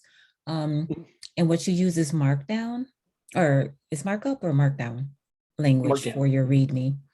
And if you can, it's really easy. Like I would say, take the time to start building out your readmes, because that's an additional coding skill that you'll have, or language skill that you'll have. Well, Latonia, do you want to share one of your readmes or one of your projects? Sure. You want me to send you a link While to it? you're, yeah, send me a link while you're Okay. doing that. I'm going to go and promote one of mine. So I also have a program that I've been working on. Here's what one of my readmes looks like. So it kind of talks about what the project is, what the code in the repo does, how to get started using it, just a whole bunch of technical information about that repo, all for other programmers. So if you wanted somebody else to come to your repo and help you work on your project, it's usually really handy to have instructions for it there. What's that right there? Go down. Scroll back down. Huh? What's this right here? The Kuber. This? It starts with a Kubernetes. Oh, Kubernetes. What's that? This? Kubernetes is an orchestration platform for deploying code. If you want to, we could talk more about it, but Not today. Okay, yeah. Mhm. Latonia, pick up yours. Oh, this is really nice. Yeah, this isn't like a super fun one I did. It was actually when I first did, this is the capstone I did for CIC. But you see how I just broke it down? Oh no, I was gonna ask you about this later because I had watched it. Oh yeah. So I just like broke it down. And then because it was like my first round, and like I said, I was really surprised that I made it through and did so well. I have like insight into my personal story. I always like to tell people how to pronounce my name. So for Strange, I would encourage you to do that, because people always butcher my name and I butchered yours. And then Yeah, I just did have too. like, I apologize. no, you've been getting it right. So then I have like some backstory. And if you go down, you'll see just like a quirky picture of me. And then like it goes into the React. Anytime you build a React app, they will always build the steps into your README. So you don't have to do anything extra. So yeah, it's just, that's one of them. But usually I have like all kinds of articles and just different stuff in there. Like it's just an easy way for you to set yourself apart and kind of just add in more depth to your projects. But this file is for you, and it's kind of special with Git. So if you create a file, call it readme.md, which if you're creating a repo using GitHub, you'll make sure that you check that box to always create one for you. But if you have one of these files, it will just allow you to add some documentation for your repo. And do you edit the README file right up on GitHub? Good question. So let's do that. Let me show you how we would go about doing that. So right now, the way that you would do this is, since you dragged and dropped your files onto GitHub, you don't have a README on your computer right now, right? It only exists on GitHub. So if you wanted to edit the README, what you need to do is come in and using GitHub, click on the file. All right. All right. and then click on this pencil right here. So edit this file. And then you get this lightweight text editor. So if you wanted to say something like,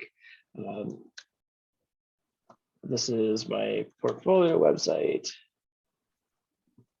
and it was made with love.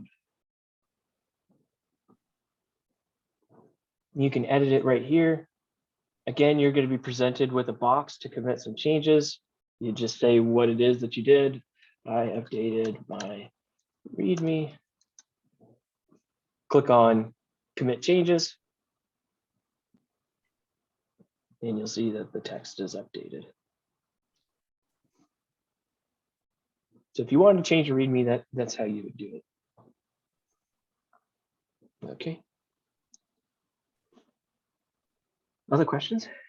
You said you would talk about that little 57D, 7A, 5B up there. What is that? Oh, yep. Yep. So if we click on this right here, you'll see that 11 seconds ago, I updated my README. So what this represents right here is what's called a commit. And if we click on it, this is where we see the power of Git and GitHub. Whenever we upload code to GitHub, what we're doing is we're uploading changes. We're never just truly uploading bulk files. We're uploading changes every time to GitHub. So what you see here is the code changed from my portfolio website to this is my portfolio website and it was made with love. In fact, what you probably would see is something more like this. If you click on this split or unified, it will change the view. I think by default, what it will show is this unified view. But that commit that we just created when I changed this README is a representation of the changes that was made to the README. So it's really easy for somebody to go in and see, okay, Nathan just edited the README. He changed this text. He got rid of my portfolio website and he updated it with this new text. It makes it really handy for going back in time and seeing what has changed in the code, especially for bugs or undesirable things happening to your project or mistakes that you've unintentionally made. You can go back and look at these commits and see what's changed and why it changed. But for right now, that's what this represents, is this little hash right here. This generates a change that we made on GitHub. And we'll get more into commits. We'll get more into changes here in a bit. Okay.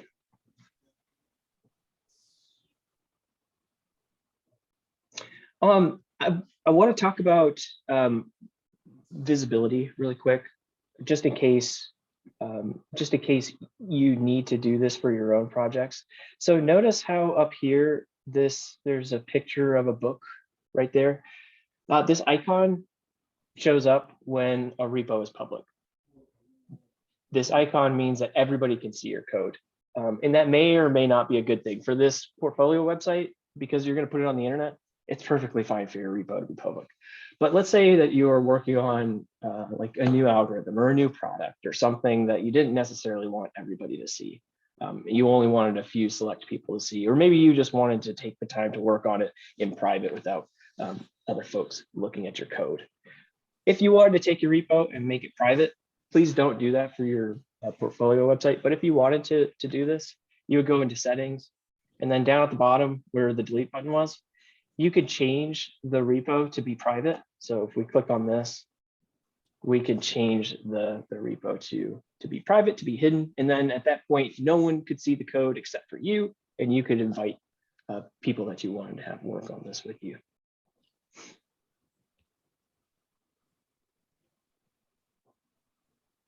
Okay.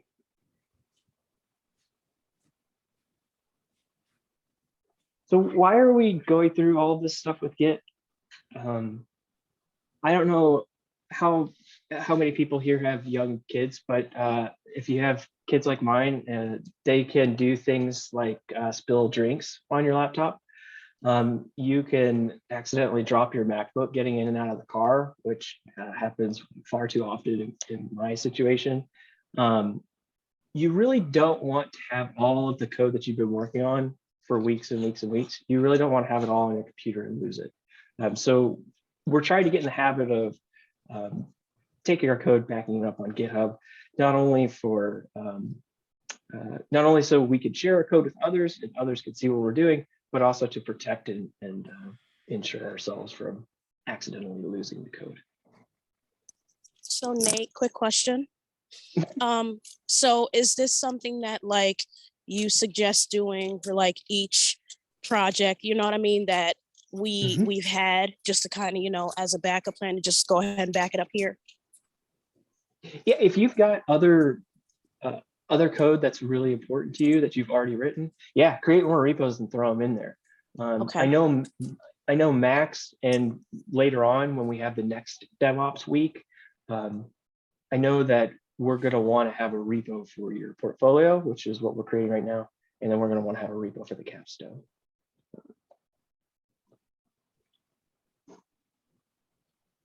So that's what we're going for right now.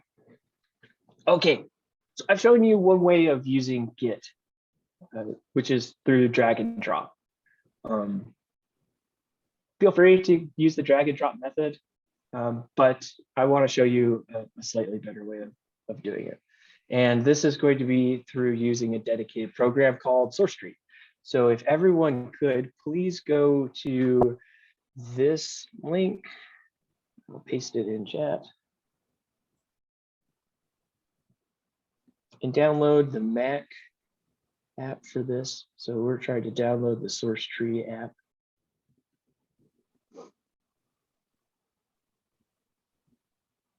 Click on the download for Mac OS X.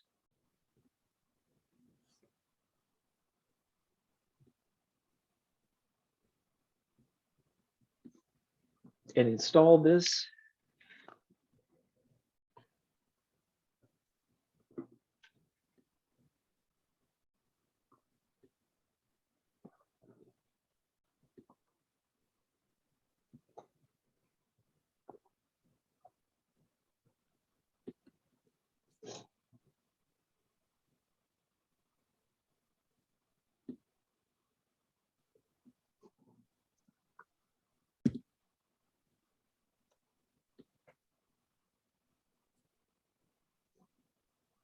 And once you have Sourcetree installed, you should be able to open it, and you should have something that looks kind of like this. Should be a little window like that.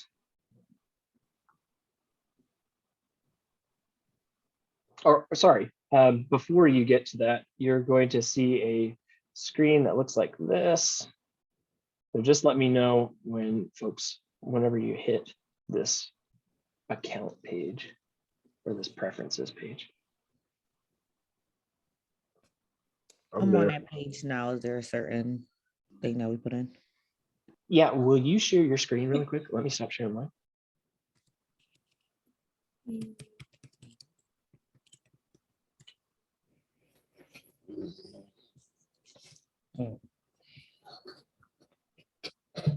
Excellent. Okay. In the author name, go ahead and put your name in. And then in the email address, put in the email that you used for GitHub, that you signed up for your GitHub account with. So if you use your Gmail, then yep, use your Gmail. Yep, download the Sourcetree program. Perfect. Okay, you're right where you should be. We'll just wait for other folks to get to the same point.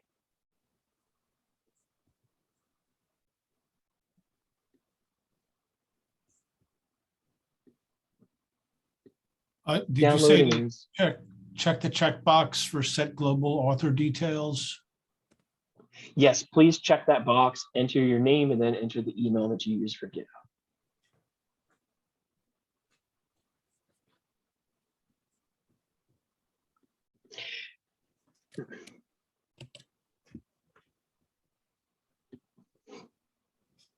On that account page before the preferences, skip the Bitbucket nonsense. We're not going to be using Bitbucket. We're going to use GitHub. So skip whatever that is.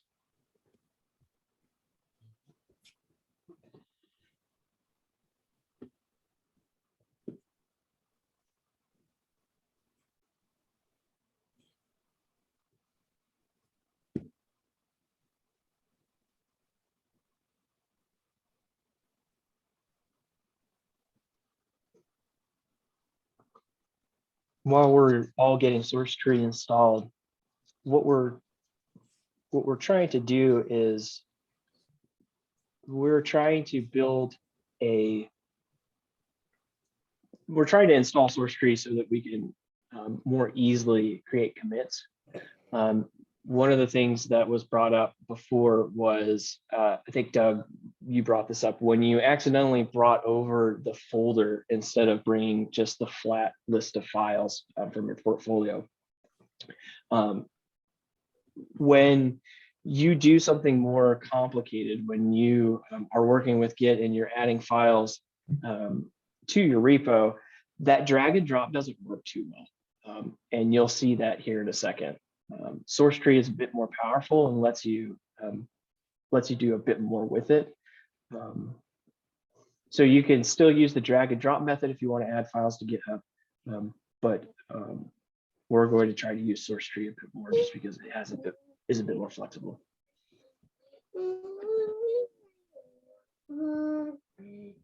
Start saying. Okay. Come on, I think your mom's here. I have a question. So I'm on Uh-huh. downloads, and when I click on it, it's saying move to application folder. So I click on that. Yep. And then I'm not seeing anything. So I'm wondering. Do you want to share your screen? Yes.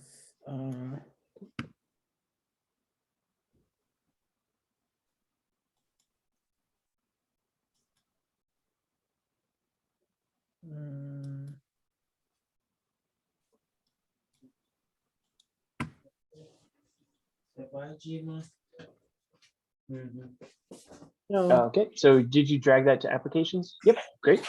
Okay, good. so I did that. So now I need to go to Okay. applications. Right. So that's the problem. That was my problem. So click on applications. Oh wait, was I there? Yep, so open Finder up. Okay. Wait a second. Finder.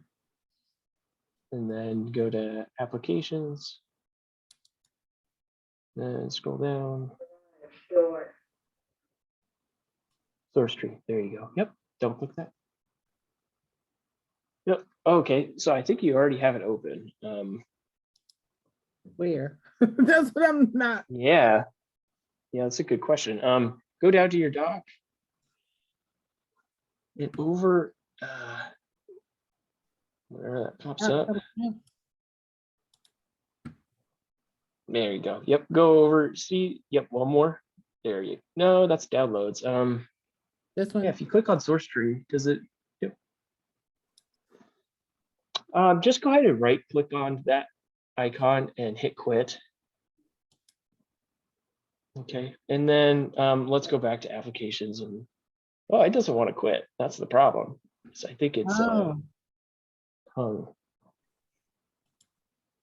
Yeah, see, it's not quitting. It looks like it's open already because it's oh my. If you hold Command Option Space, it'll bring up the option so you can force quit it. Excuse me, Command Option Escape.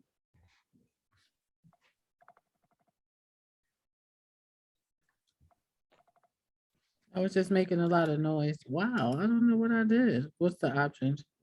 Keep in doc, open that login or show in Finder. No, if you hit Command Option Space, it should bring up a thing that says force quit applications. So like on the keyboard, hold on, hit Command Option and Escape. All it's doing is making like a knocking noise. Yeah, I don't know why then, because mine brings up the thing so I can quit stuff. Let's just go nuclear. Press Command space bar. When I do that, it makes like a knocking noise. I don't know what. Command space. Okay. Well, just open up applications then. Yep, open up Finder and let's go back to applications. New Finder window. Yep, that works too. Go to applications. Scroll. You let's said see. double click. Sorry, I'm not sure exactly where Activity Manager is. Is it under settings?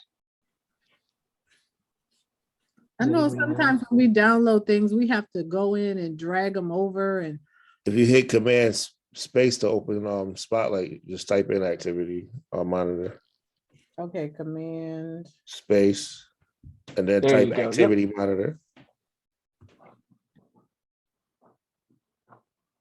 Mhm.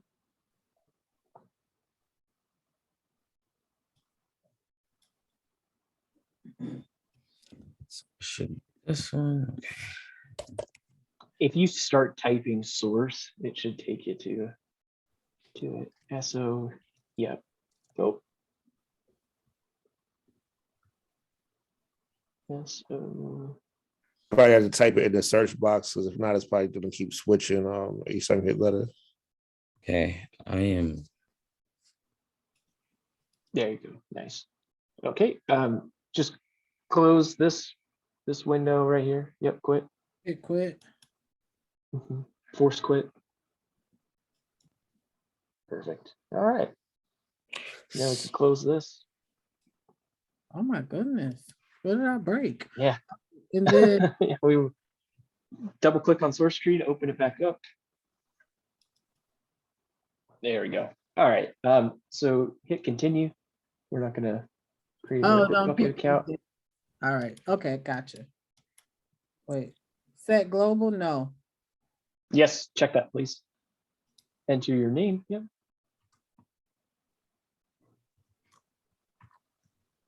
Oh, And okay. then, Mhm.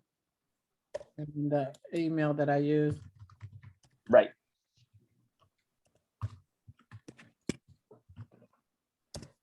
Okay. Thank you. Sorry about that. You're welcome. Anybody else having problems? Or are we all at the same screen? I'm right at this spot with the source tree and then the no account. The connect to hosted account. Yeah. Perfect. That's where you want to be. Yep. Okay. All right. So let's connect our GitHub account to Sourcetree. So from that screen, we should be on this remote tab. So let's click the connect. It's going to pop up a box for all of the accounts. You could have accounts for multiple different websites like GitLab or Bitbucket, but since we're just using GitHub, we're going to add one. So we'll click on the add down here, and then we're presented with this dialog. We want to switch off of Bitbucket to GitHub because we're using GitHub. Leave everything as is. Click on the connect account. Should open up a link in your browser. It should take you to GitHub and ask you, is it okay? Do you trust this application? You should hit yes. Are people seeing that? It's asking you for permission. So just say yes. And then it should take you back here to Sourcetree. And then your username should be in here. And then you can hit save. And your account will be successfully linked. Uh-huh. You had a SSH key. Are we supposed to have one too? If you left the protocol as SSH, yes. Do you want to share your screen and show me what you're seeing?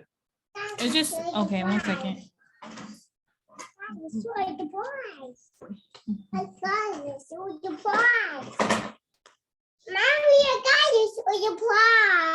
Okay, 1 second. So it says that it's connecting. So open up your browser.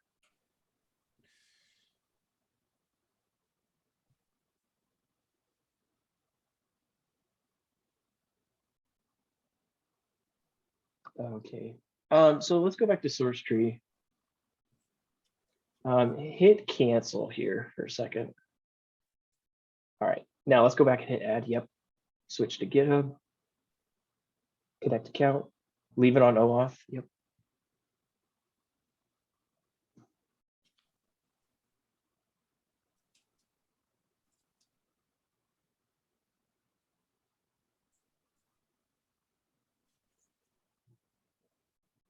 Can you click on this page or click on that URL and just hit enter again to send that? Hit enter. Yep, click open source. Yep, there we go. Now hit save. Don't click anything else, just hit save down the bottom right. Boom, there you go.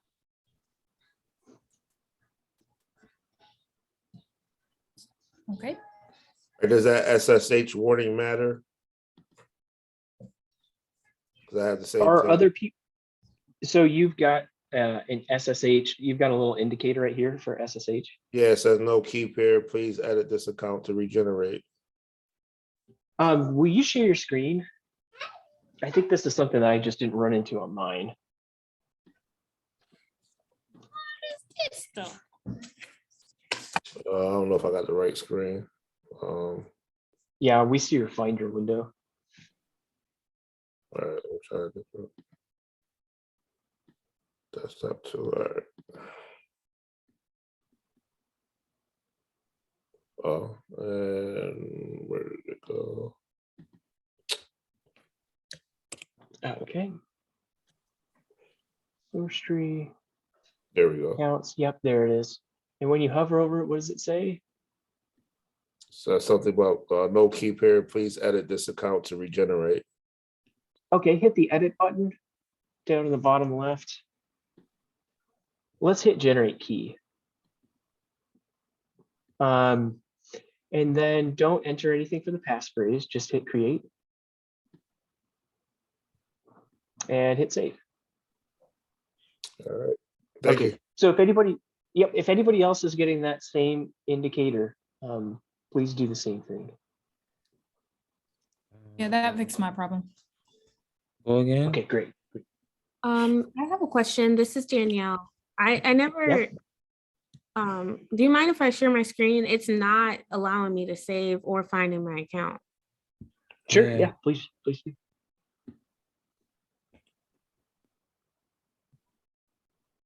All right, so switch the host up at the top where it says host Bitbucket. Switch that to GitHub. Yep. Connect account. Authorize. Yep. Open source. Yep. Okay. And then click that. It appears folks are needing to generate SSH keys. So go back and click edit. Open that back up one more time. Or the Sourcetree. Yep, right in that box where you're at. Go back. Yep. Hit edit. And then click generate key. Don't enter anything for the passphrase, just hit create. Save. Great, thank you. Thank you. Anybody else? 1 second, mine. Wayne, do you want to share your screen?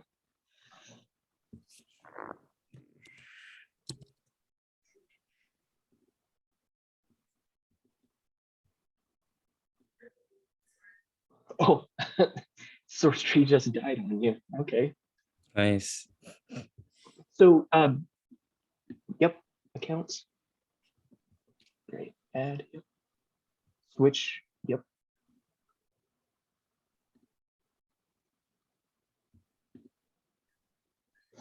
Yeah, somebody else hit this earlier. Go back up to the top in the browser and just hit enter on that. Yep. Kind of weird. And then go back to the browser, hit that please click. Whoa. Yeah, I think we nuked it. All right. Do you mind if I just take control for a sec? Go ahead.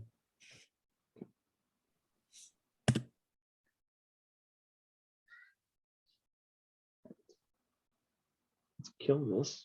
Come back here, cancel that. Switch. Connect.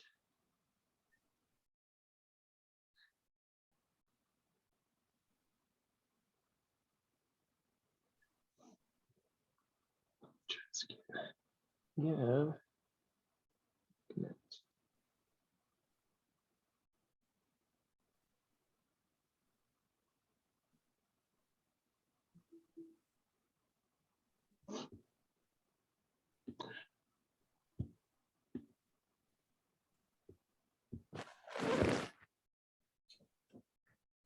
Oh, we've got two source trees open. Okay. Can I drive again? Mhm.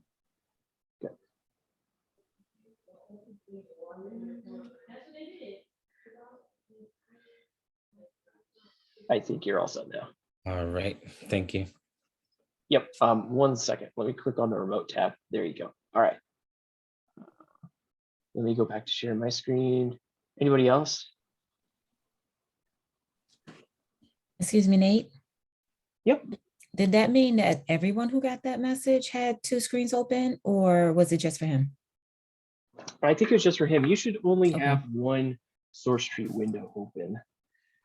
Once you have your account added, it's a little source tree is a little confusing, but there's a few tabs up here. There's local, there's remote, and then there's this new. So what you want to do is you want to click on remote, and what we're going to go and do is find our portfolio website. So remember, it's our username.github.io. And we're going to go into Sourcetree and we're going to click the clone button. Okay. And then in this clone or repository box, go back to look at my instructions. Okay. We're going to change this destination path here to the name of our repo on GitHub. So destination path should be users, and then whatever your Mac username is. What? And then your GitHub repo name. Is it okay if we put it in our careers and code folder rather than the username folder? It's totally up to you wherever you want to put them. You just need to remember where they are. Okay. You know, if you want to put this, nest this in a folder called workspaces or whatever, by all means. The important thing though is we want to create wherever this is getting cloned to, we want to put it inside of a folder that matches the same name as our GitHub repo. We want those two things to line up. Okay. And then once we've done that, we can click clone. And it's going to copy that down and open up another window. Nate, what did you And click? I'm Was gonna- it find? What word did you From click? the remote, the Yeah. remote tab, we're going to go to our portfolio. We're going to click on clone. Mhm. And then we're going to update our destination path to be the name of the repo on GitHub, and then Mhm. click clone. Oh, just clone. Okay, thanks. I got an error message. Do you mind if I? Oh, I'm sorry, I muted you. Yes, please. Sorry. Share. Let me see.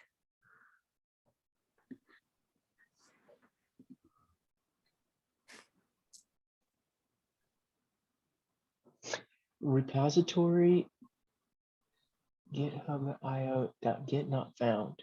I have the same thing. Yeah, me too.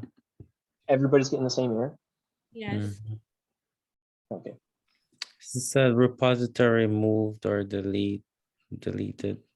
Not sure why I say that.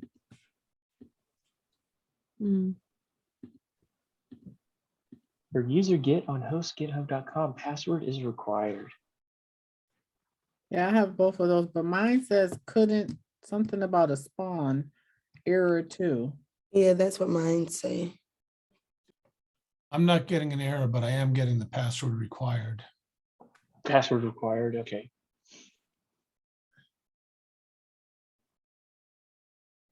Okay.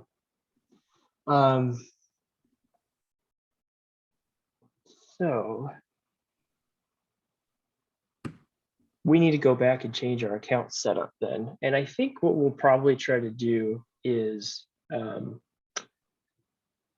we'll switch from using SSH to HTTPS because for some reason those SSH keys, it looks like those SSH keys aren't working. Let's go. Can somebody drive? And I'll just walk them through this. Stephanie, do you mind driving again? Sharing your screen and driving? Sure.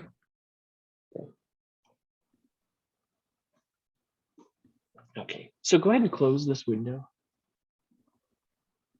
And hit cancel on the password required. Yep. Cancel, yep. For getting past the password, it's just the same as the GitHub one. I went into my password and got the same password for Git, and it let me go to the next step. Oh. That was your GitHub password? Stephanie, I think you're muted. Yeah.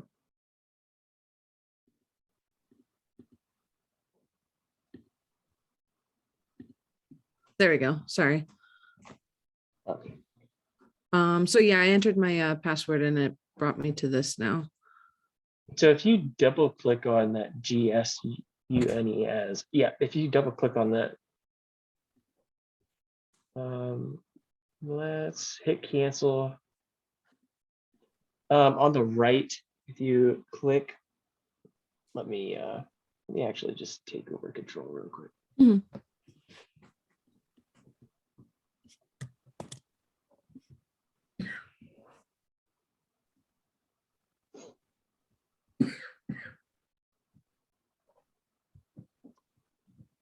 Convert to SSH. Let's do that. Nope. Let's delete this. Go back to remote. Clone this down. And then we're going to use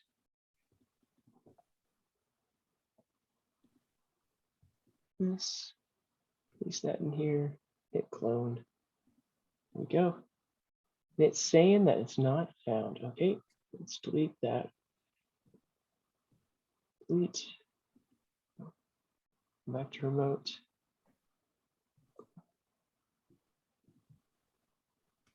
Advanced options. Let's just make sure that we've got everything here. Okay. Repository GSNUNES. Let me look here.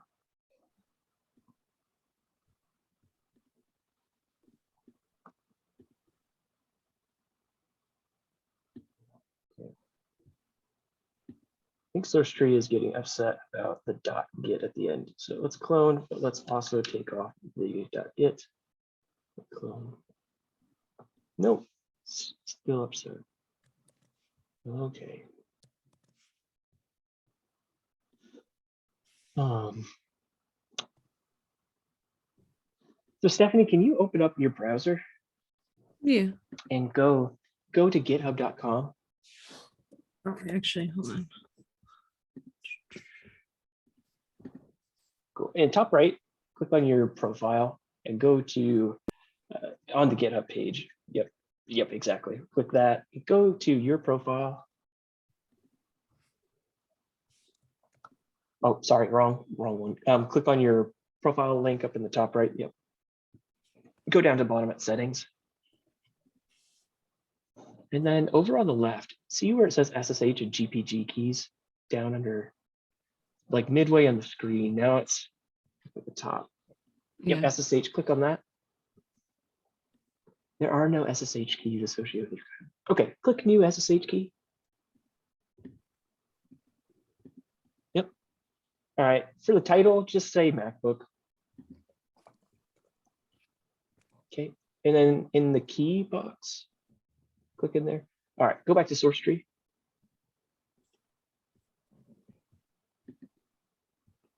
Okay, great. open up, see that accounts window right behind you? Bring that back up to the front. Yep. Hit edit. Copy to clipboard. Click that button. Yep. Okay, now let's go back to GitHub. Paste that in. Yep. All right, now let's go back to Sourcetree. Hit cancel. We can click, or yeah, just click on the other window. Now let's try to clone again. To do that, right click that and just delete it. Good. Yeah, Delete? just delete. Okay. Yep. Okay. Remote. Yep. Click clone. Leave everything the same? Leave everything the same. Hit clone. Oh. Oh man.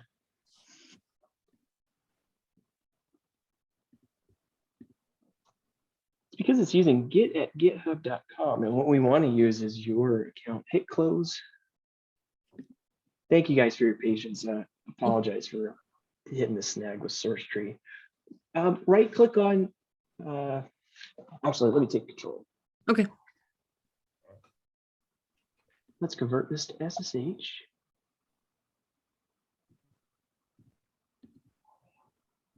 All right, let's delete. Delete. Nope.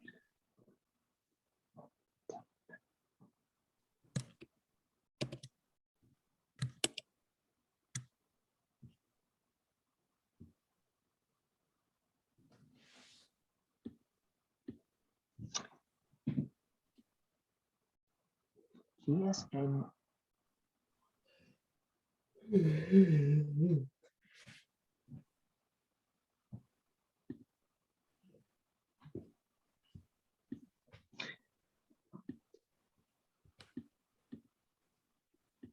just want to make sure the spelling is GSNUNEC. I think I have a question. Yep.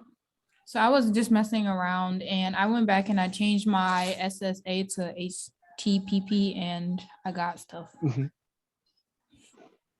That's it. Yeah, I think we're probably gonna. I think you're right. I think we're probably gonna need to give up on SSH and switch to using HTTPS. I was hoping that we could make SSH work.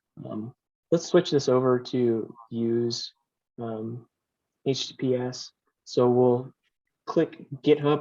If anybody has created an account, go back into Sourcetree and delete it, and then re-add it. And we're going to switch off of using SSH to using HTTPS as our protocol.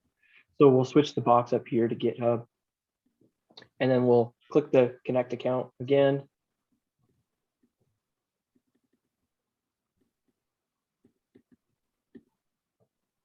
It should open up a window. Stephanie, are you seeing did it open up a window on one of your monitors? No, it only popped up with the Sourcetree one. Right. Can you close these tabs?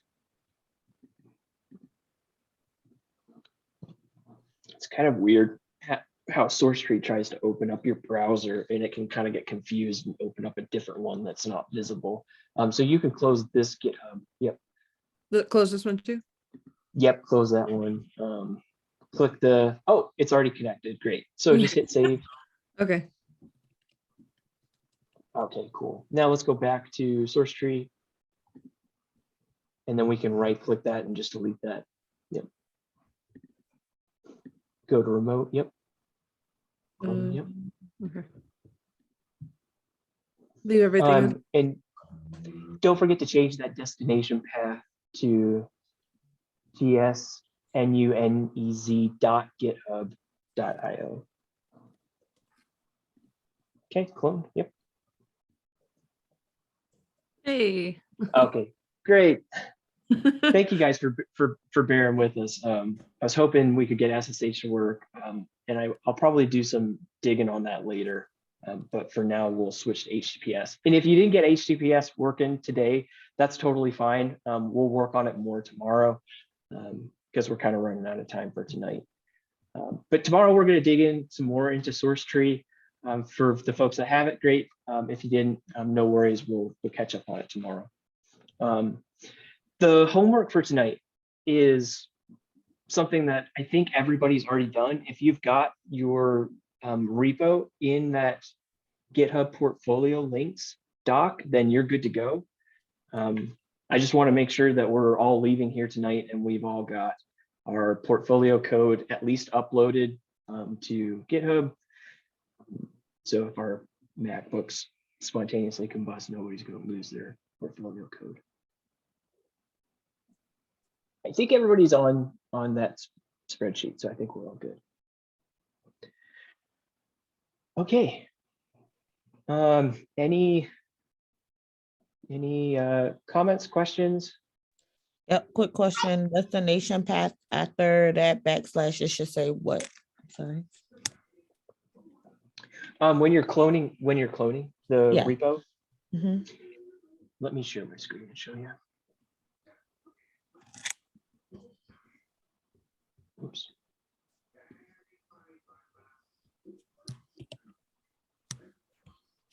So when you click clone, it should be the name of the repo on the website. So it should look like this. Okay, thank you. I think I have a good question. Okay. What is a SSH? Like maybe, yeah, I'm not sure. Yeah, good question. It's appropriate to ask this in the DevOps module. So SSH is a protocol. You saw that there are two. There's HTTPS and then there's SSH. They're just two different kinds of protocols. And when you get to the module with Ryan Goss, he's going to be talking about networking and talking about TCP, the protocol TCP. I don't really want to go into too much detail because I don't know if I can fully explain it. But just suffice to say that it's one of two protocols that we can use with Git, HTTPS and SSH. Okay, I think I might have got the letters mixed up. Is that the same as the SSA? That I was just SSH? No, SSA. SSA, what's that? In the source tree, like what was the difference between the HTTPS and the SSA? It's SSH. Oh, my bad then. Got it. Yeah, you're good. Yeah, you're good. And where did we change that in GitHub from SSH back to HTTP? Yeah, so if you want to change, and again, don't feel like you have to do this in the last couple of minutes of class tonight. We will look at this again tomorrow. But let me get rid of this so I can set it up again.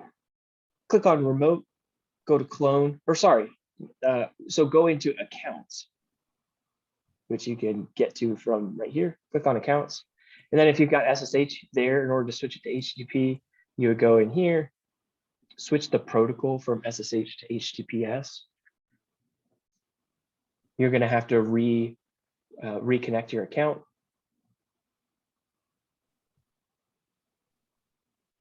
And then hit save. And now this should look like your username, OAuth, HTTPS. How did you get to connect to account from Sourcetree? Do you want to share your screen?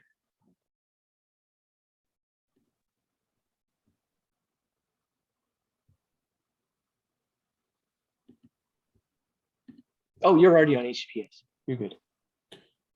Right, but then after that, you switched something else, didn't you?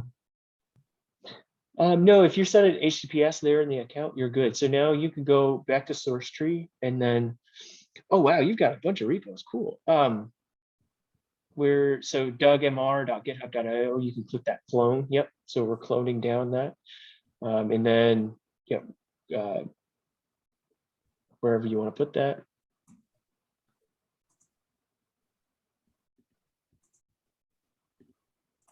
Okay.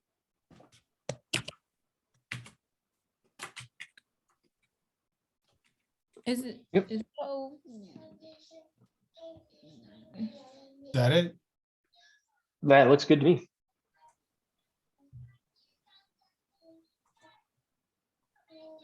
Great, great, great, great, perfect. All right, thank you. You're all set. Anybody else? my SSH key has a dash github.pub. How do I change that? Oh, ignore the SSH key. We're gonna use HTTPS. Okay. Short answer. Yeah, Nathan. Go ahead. I apologize. This is Latonia. This is like a kind of a cookie question, but can you just outline the flow that we're doing again? Like why we are cloning from Sourcetree with the GitHub. Does that make sense? Yeah. So good question. And we'll definitely dig into this more tomorrow. But what we're doing is we've uploaded our code to GitHub, right? By dragging and dropping it.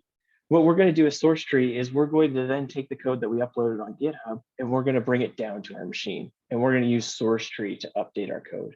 And the reason why we're doing it this way is because it's easier to work with GitHub repos by downloading them and then modifying them as opposed to creating them from scratch and then pushing them up. So what we're going to do tomorrow is we're going to use Sourcetree to make some changes to our portfolio code, and then we're going to upload them using Sourcetree. So we've already covered a really basic method of uploading files today, which is dragging and dropping into GitHub. And then for the last, 45 minutes, we've been getting Sourcetree set up for tomorrow so we can use a more advanced tool than just drag and drop. And you'll see tomorrow with Sourcetree some of the benefits of having a program like Sourcetree to do this. Okay, real quick. Sourcetree is like VS Code instead of using VS Code. No? Okay.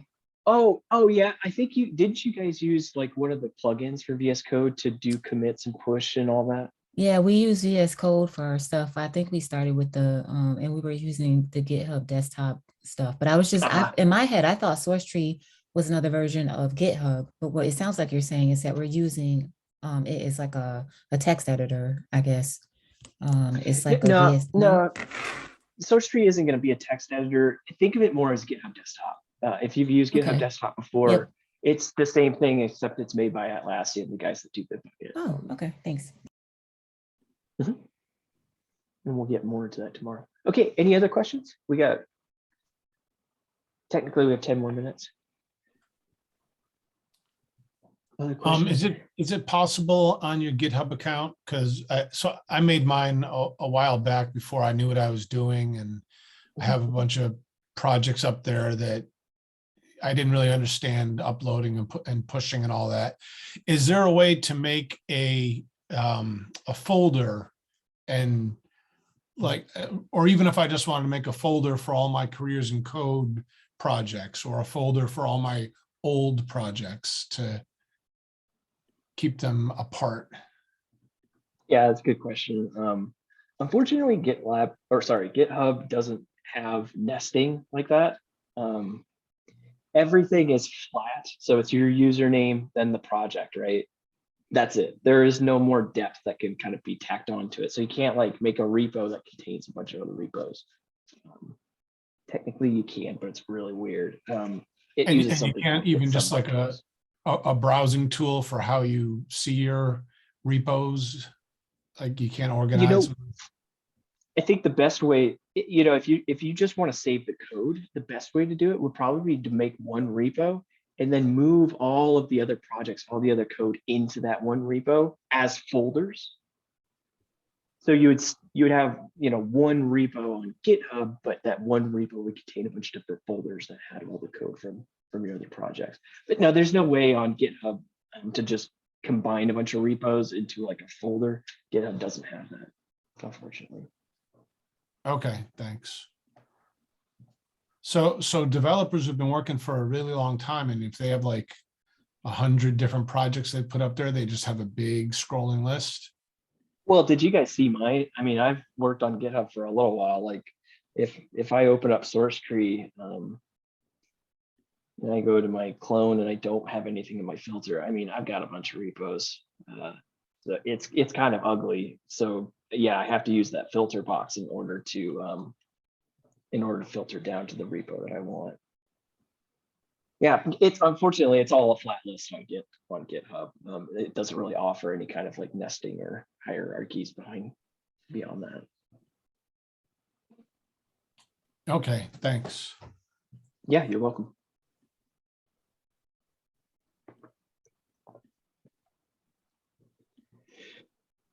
Other questions, thoughts?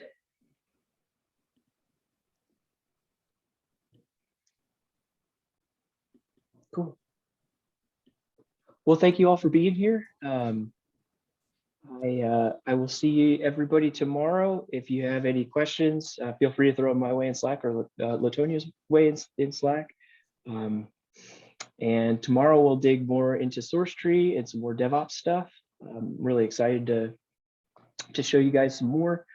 Thank you for being patient and getting through the HTTPS SSH debacle. If anybody hasn't got that sorted out, don't worry about it. We'll make sure we're there at the beginning of class tomorrow. Cool. Other than that, I hope everybody, go ahead. I was just saying thank you. Thank you. Yes, Yes, thank you. much Thanks, appreciated. Latoya. Good night, folks. Good night. See you Have a guys good tomorrow. Dream about Night. code. Take care, everybody. See everybody. Thank you. Good night.